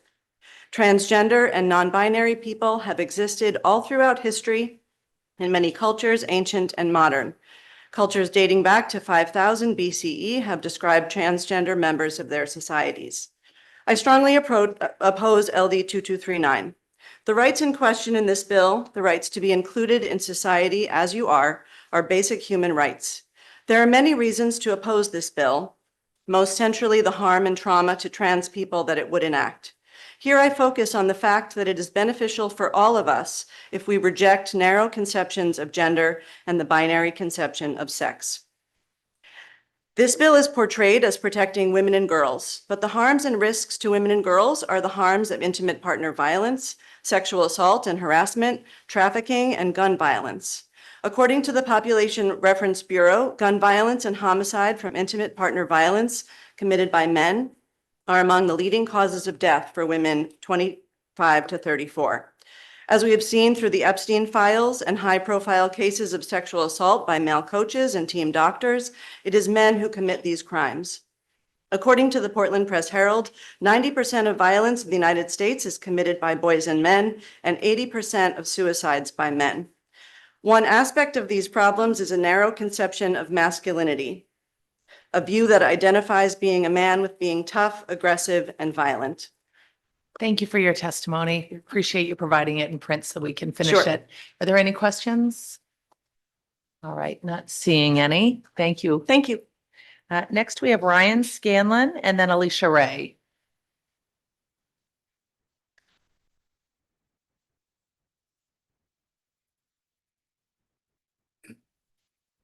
Senator Carney, Representative Kuhn, and distinguished members of the Judiciary Committee.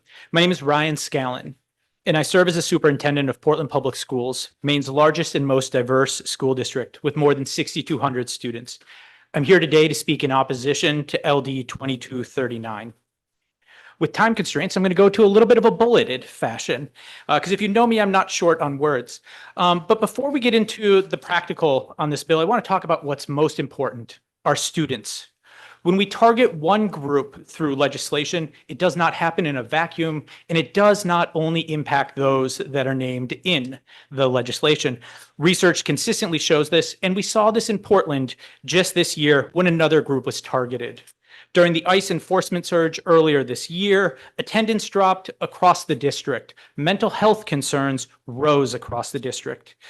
When any group of students is made to feel unwelcome, the ripple effect touches every student in every classroom. Let's turn to the practical realities of this bill. The bill defines sex based on a student's original birth certificate. School districts do not keep birth certificates on file. The MPA already has a policy governing transgender students that works. This bill would override that, and it would put the harm most significantly on those who are not able to provide an original birth certificate, including immigrants, foster students, students who are experiencing homelessness, or students who have been adopted. This birth certificate issue is not limited to sports. The bill talks about strictly segregated restrooms, locker rooms, shower rooms, and what the bill calls other private spaces without defining that term. When you read this together with other pieces of the legislation, the burden falls far beyond athletics. If the district must ensure that every student using a multi-stall restroom matches the sex on their original birth certificate, we are no longer talking about a handful of athletes. We are talking about every student every day. We're talking about significant costs that will take away from other resources that we have within schools. At the end of the day, as an educator, I got into this work because I wanted to make sure that all students could come to school, feel seen, feel supported, and be ready to achieve academically. LD 2239 goes in the opposite direction. Thank you for your testimony. Are there any questions? Senator Talbot Ross? Thank you, Madam Chair. I am going to have a question here. I'm going to take a moment to thank the superintendent for being here today.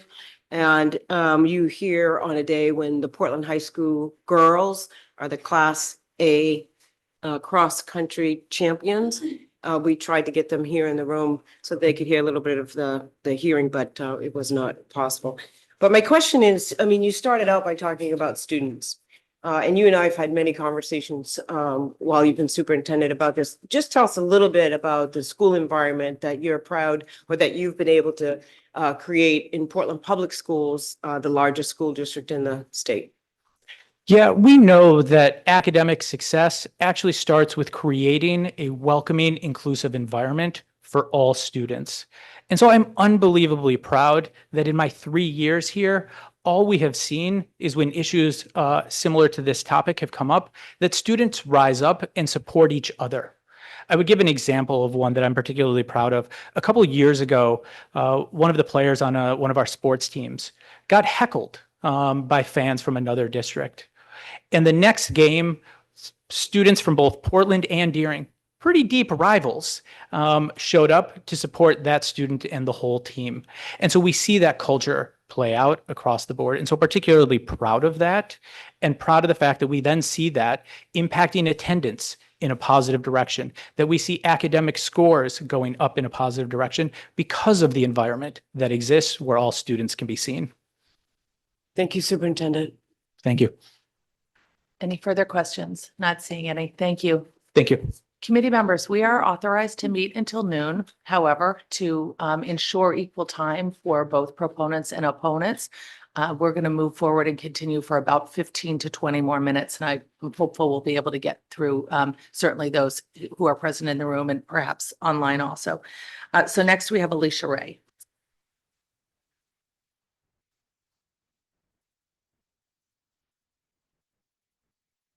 Good afternoon.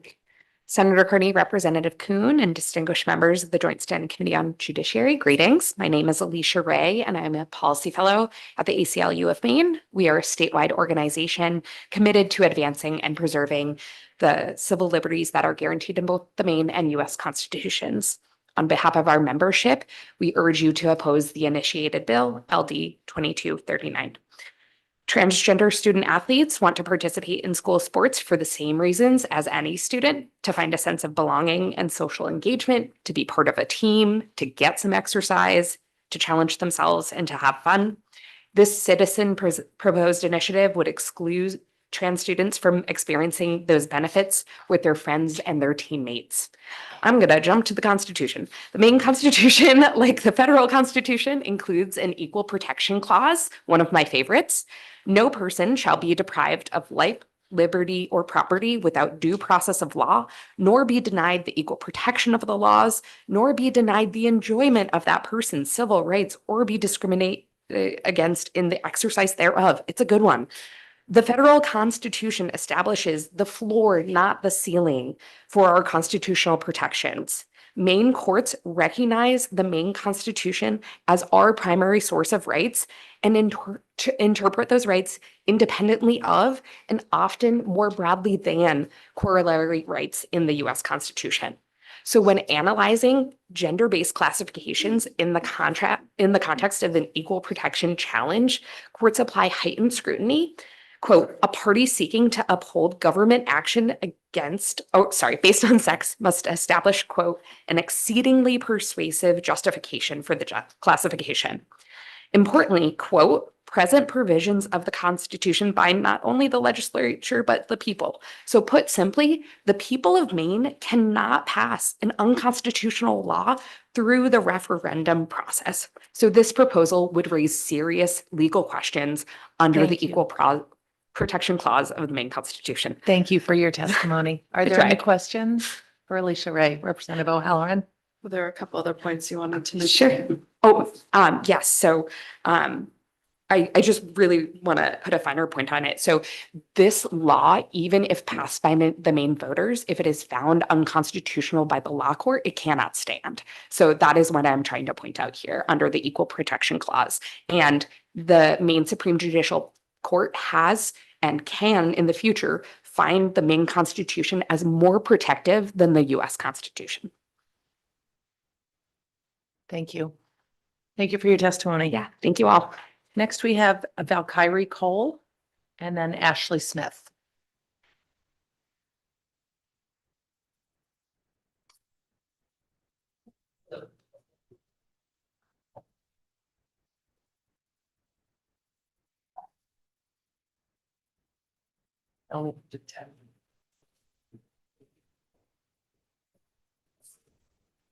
Welcome. Thank you. Senator Carney, Representative Kuhn, honorable members of the Judiciary Committee. My name is Valkyrie. I'm from Walterboro, and I'm speaking to you today in opposition of ballot initiative LD 2239. I'm joining you today after attending firefighting basic training last night. I'm on my town's volunteer fire department, and all new members in the county have to go through this basic training. At the beginning of class, we were broken up into companies and instructed on the importance of teamwork and community building camaraderie within the members of our company. We were told that these folks would be the ones who would show up on mutual aid calls when we got to the fire ground. I didn't expect to become friends with everyone in my company or even like everyone, but we were expected to get to know them and start developing some relationships. At first, I shrugged it off. I thought, here's me, trans woman, not even completely out to my department. I just need to keep my head down and learn as much as I can in the training. I didn't think my classmates would want to get to know me, or actually that knowing them would make a huge difference in the work that we were going to do. Last night, about a month and a half in the training, we had training on firefighting survival, how to get out of incredibly tight spaces with full gear and untangle yourself from wires, things like that. This is primarily solo exercises, just one person struggling alone. But come this point in our training, I had developed a lot of relationships and friendships with the members in my company. I knew all of them by name, where they came from, where they went to school, where they worked. Because of that relationship, nobody worked alone last night. We all, every person was being cheered on, given tips, being helped up and celebrated when they were done. It was challenging, but I felt so supported by the members of my company, whether we were men, women, boys, girls, trans, or cis. We were all a team. That sense of belonging and of camaraderie is so much more important than I expected, and this ballot measure would rob kids of the opportunity to develop those relationships and that feeling. Trans kids should not have to deny who they are just to be allowed to participate in the experiences of everyday life that their cis peers enjoy. Thank you. Thank you for your testimony. Are there any questions? Not seeing any. Thank you. Thank you. And next we have Ashley Smith. Hi, I'm ill prepared. I didn't bring copies of my testimony, but it was submitted online. Great, thank you. Thank you. Senator Carney, Representative Kuhn, and honorable members of the Joint Standing Committee on Judiciary. My name is Ashley Smith. I'm a resident of Belgrade, and I'm present today in opposition to proposed ballot measure LD 2239. This bill is a direct attack on dignity and worth of Maine children. It perpetuates further dismantling of civil rights movement and is a massive threat to the fundamental principles of our democracy.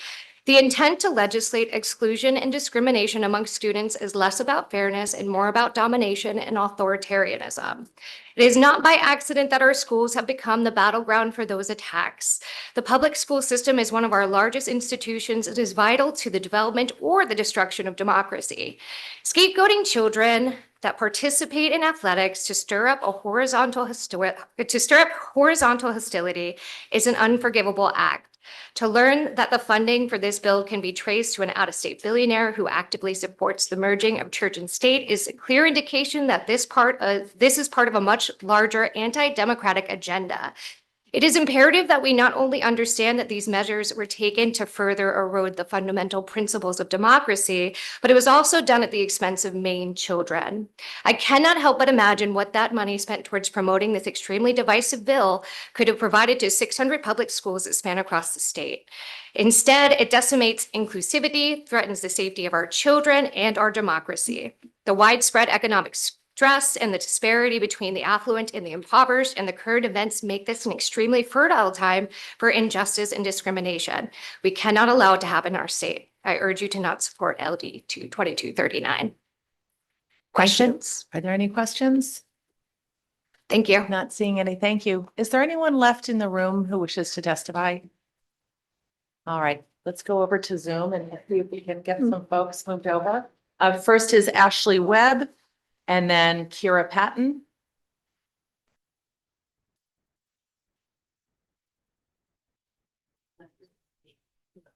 Okay.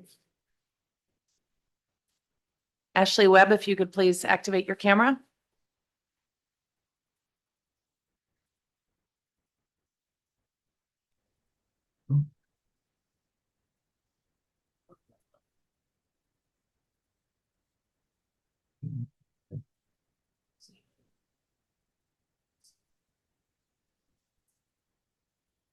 Oh, Ashley Webb, if you could please, there you are. sorry, trying to get it to work. Oh, Go right can you hear ahead. me? Do you want me to read the testimony that I submitted? Sure, that would be great. You've got, we're running a 2-minute clock, just so you're prepared. Okay. I believe allowing LD 2239 on the ballot sets a bad precedent where the state of Maine says it's okay to target civil rights. If a bunch of KKK members decided to move to Maine and want to add a question that forces Black people to sit in the back of a bus, will the state of Maine allow this? If a bunch of Nazis were to move to the state of Maine and wanted to add a question to block Jewish people from owning businesses in Maine, would the state of Maine allow this? Allowing a large group to violate civil and human rights is what allowed Hitler, the Nazis, and the KKK to cause so much damage and take many lives. This question should be blocked. If you do not say no to it, you cannot block the other two above, as the state has just set a precedent that all it takes is a large group to violate civil rights in the state of Maine. If LD 2239 is allowed on the ballot, the state is effectively nullifying the Maine Human Rights Act. I also want to say shame to the Maine GOP for lying and saying this does not say anything about suing schools. It does talk about suing in the Maine GOP, so the bold-faced lie in their Facebook video. Suing schools will increase property tax rates, as the schools will have to hire lawyers to defend against the cases that are brought. The bill for the hired lawyers will land on the tables of taxpayers via property tax. You tell me today that LD 2239 belongs on the ballot because it has enough signatures, then you're telling me that if I get enough signatures to put men in the back of the bus on the ballot, you won't stop me either. Is this the Maine you want to live in? I will call it promoting pregnant mothers. The stress of walking to the back of the bus could induce labor. Thank you. Thank you for your testimony. Are there any questions, committee members? Not seeing any. Thank you. Next, we have Kira Patton.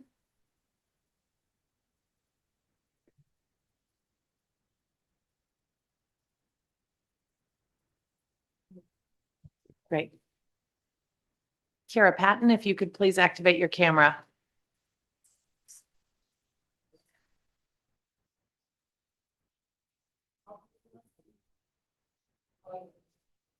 Welcome. Hello. I'm Go ready ahead. now. My name is Kara Patton, and I live in Presque Isle. This bill is bigoted and will harm the lives of trans kids in the state while doing nothing to protect cisgender women and being a distraction from economic problems by billionaires. Also, the sports ban is silly. First off, this bill will harm 1 to 5% of students in the state. Trans kids that will have their lives hurt by this bill. Trans kids will be banned from private spaces of their gender. Besides the obvious mental problems trans kids will suffer for being in the wrong bathroom, there's the issue that trans people are often biologically closer to their gender than their biological sex. Hormones are the basis of sex differences between males and females. Hormones are how almost all trans people transition, not surgeries. If this bill passes, trans girls will be forced to be alongside fully biological boys that can physically or sexually assault them. Trans boys and non-binary kids, on the other hand, will have to either get beaten up in either bathroom or use the unisex restroom that could be a whole school building away. Besides that, there is poor backing for banning trans girls from sports. The Olympic Committee did a preliminary study where they compared trans athletes under the IOC's old strict hormone rules to cis women and found out the trans women were comparable. In 2026, the British did a meta study and determined that trans women had no advantage there either. The sports thing in the end, though, is not the biggest harm this bill will do. I'm a trans woman. See how small and weak I am? I'm 5'5", and if years ago I was a trans girl going to school, I'd be forced to use the bathroom with boys and men. Do you want a woman like me to be forced to be with men? That's what this bill is forcing trans kids to do. Thank you for your testimony. Are there any Thank questions? you. And thank you for giving me this opportunity. Thank you.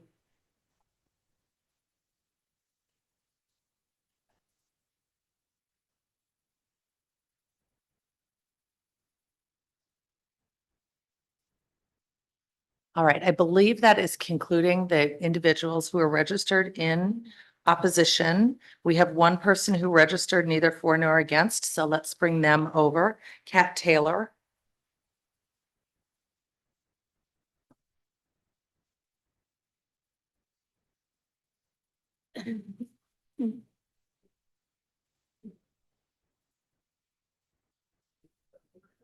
Okay, I think I'm there. Can you hear me okay?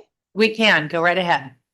Just had tech support install a new Wi-Fi while I was on break. So my name is Kat Taylor.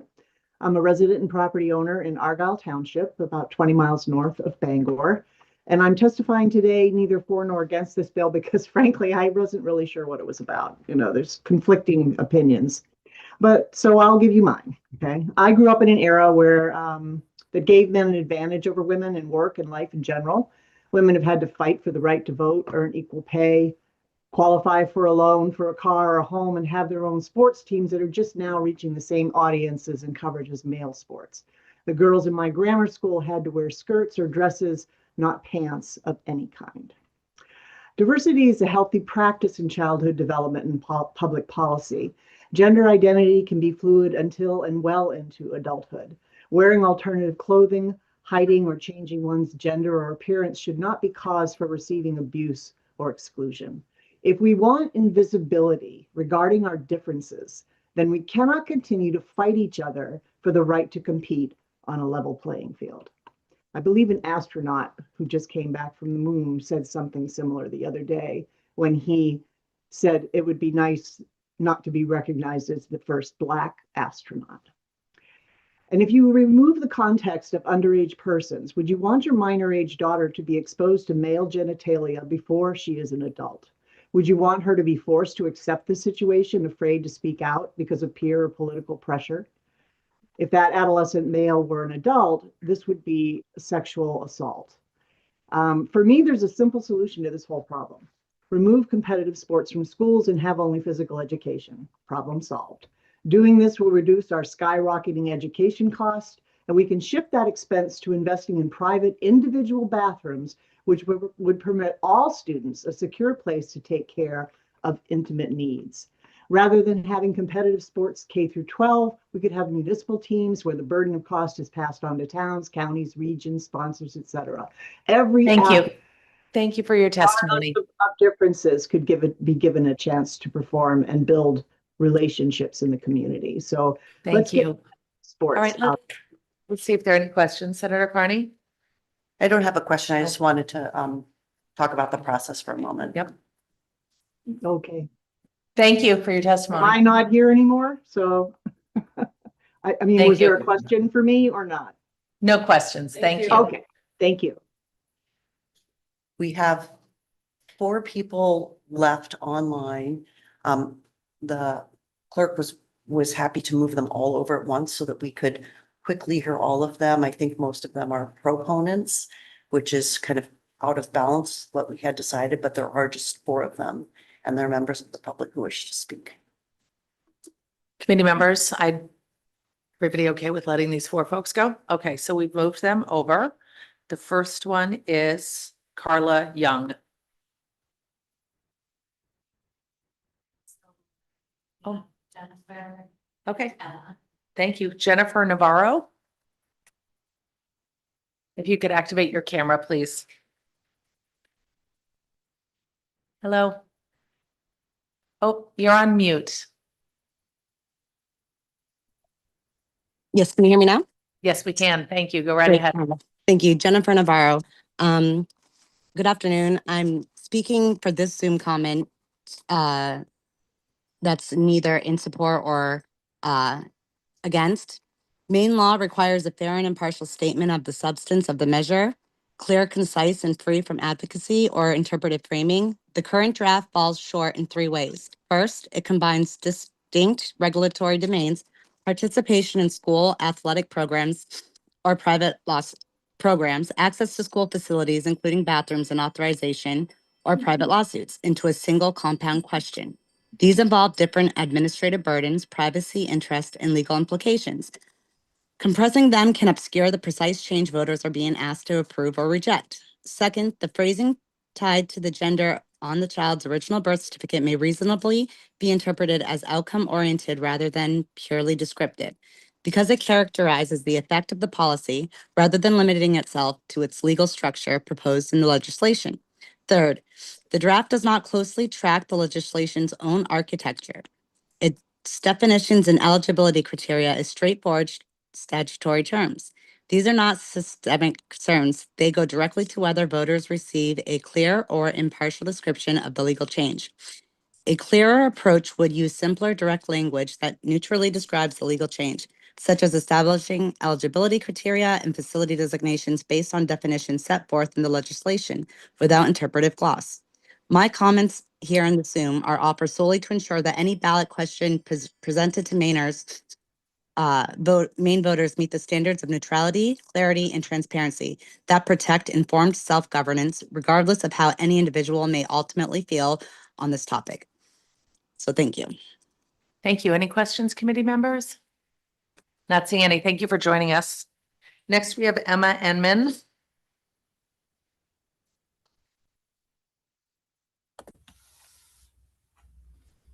Emma, if you could activate your camera, please.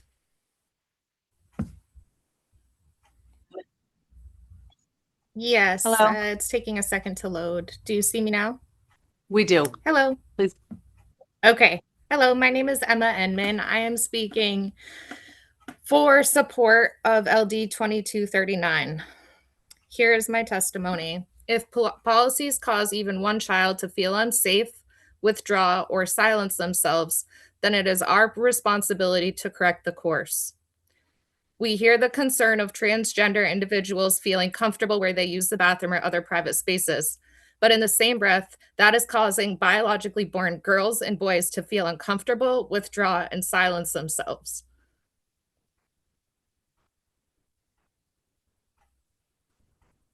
Thank you for your testimony. Are there any questions? All right, not seeing any. Thank you. And I think we have our last person, Corey Reynolds. Corey, if you're there, please activate your camera. Okay, so I believe we've taken all testimony in person and on Zoom. With that, we will, do we need a motion to close? No. No, it's just a public hearing. Okay. Representative Poirier. Thank you, Madam Chair. I would move that we go directly into a work session. We do not need to go into a work session. We do not vote on this measure. It goes directly to the voters. That's not actually the whole process. It's up to the legislature to decide whether or not it goes to a vote of the people or we're able to enact it on the floor. Generally, if you look at the law that was put in place in 2019, it requires that all referendum have a public hearing and then follow the legislative process. The legislative process dictates a public hearing, a work session, and then it goes to the floors of each body where the legislature can either enact the legislation as written, can propose a competing measure, or can give it to the voters. Therefore, I request the work session. Senator Carney? So that would require, I believe, a 2/3 vote of the committee to suspend the rules and go into work session. Let me just confirm that with the legislative analyst. So.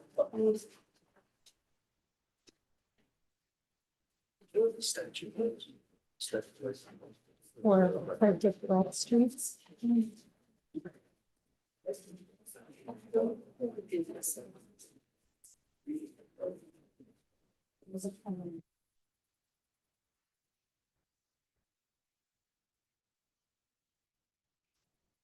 Committee members, if you could stay put while we sort this out, that would be great.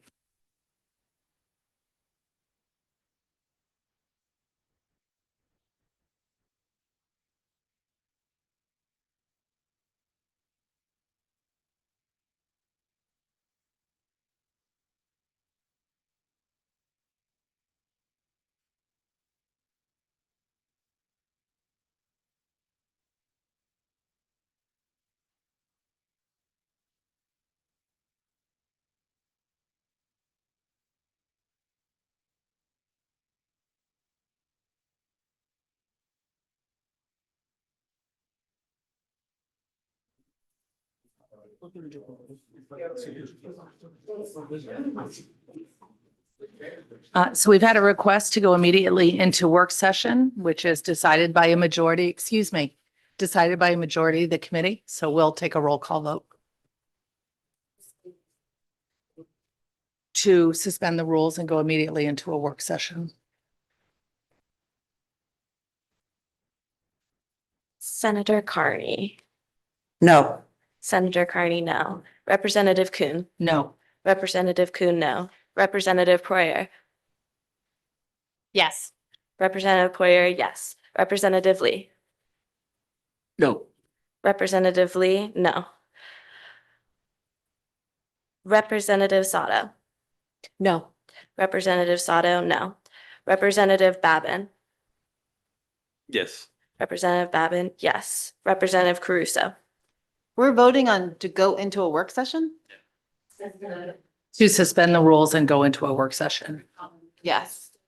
Representative Caruso, yes. Representative Sinclair. No. Representative Sinclair, no. Representative Pugh. No. Representative Pugh, no. Representative Henderson. Yay. Representative Henderson, yes. Representative O'Halloran. No. Representative O'Halloran, no. Senator Hagan. Yes. Representative Hagan, yes. Senator Talbot Ross. No. Senator Talbot Ross, no. That is 8 not in favor to suspend the rules and 5 in favor. All right, thank you. And the motion fails. And I would also add that we're not approved by the presiding officers to have a work session, so I don't think we necessarily could have done that anyway. So on that basis, we'll, Senator Carney? I was going to ask that you move to close the public hearing. That's just what I was about to do. Closing the public hearing. Thank you, everybody. Do we have a motion to adjourn? Senator Carney, seconded by Representative Sato. All in favor? Thank you.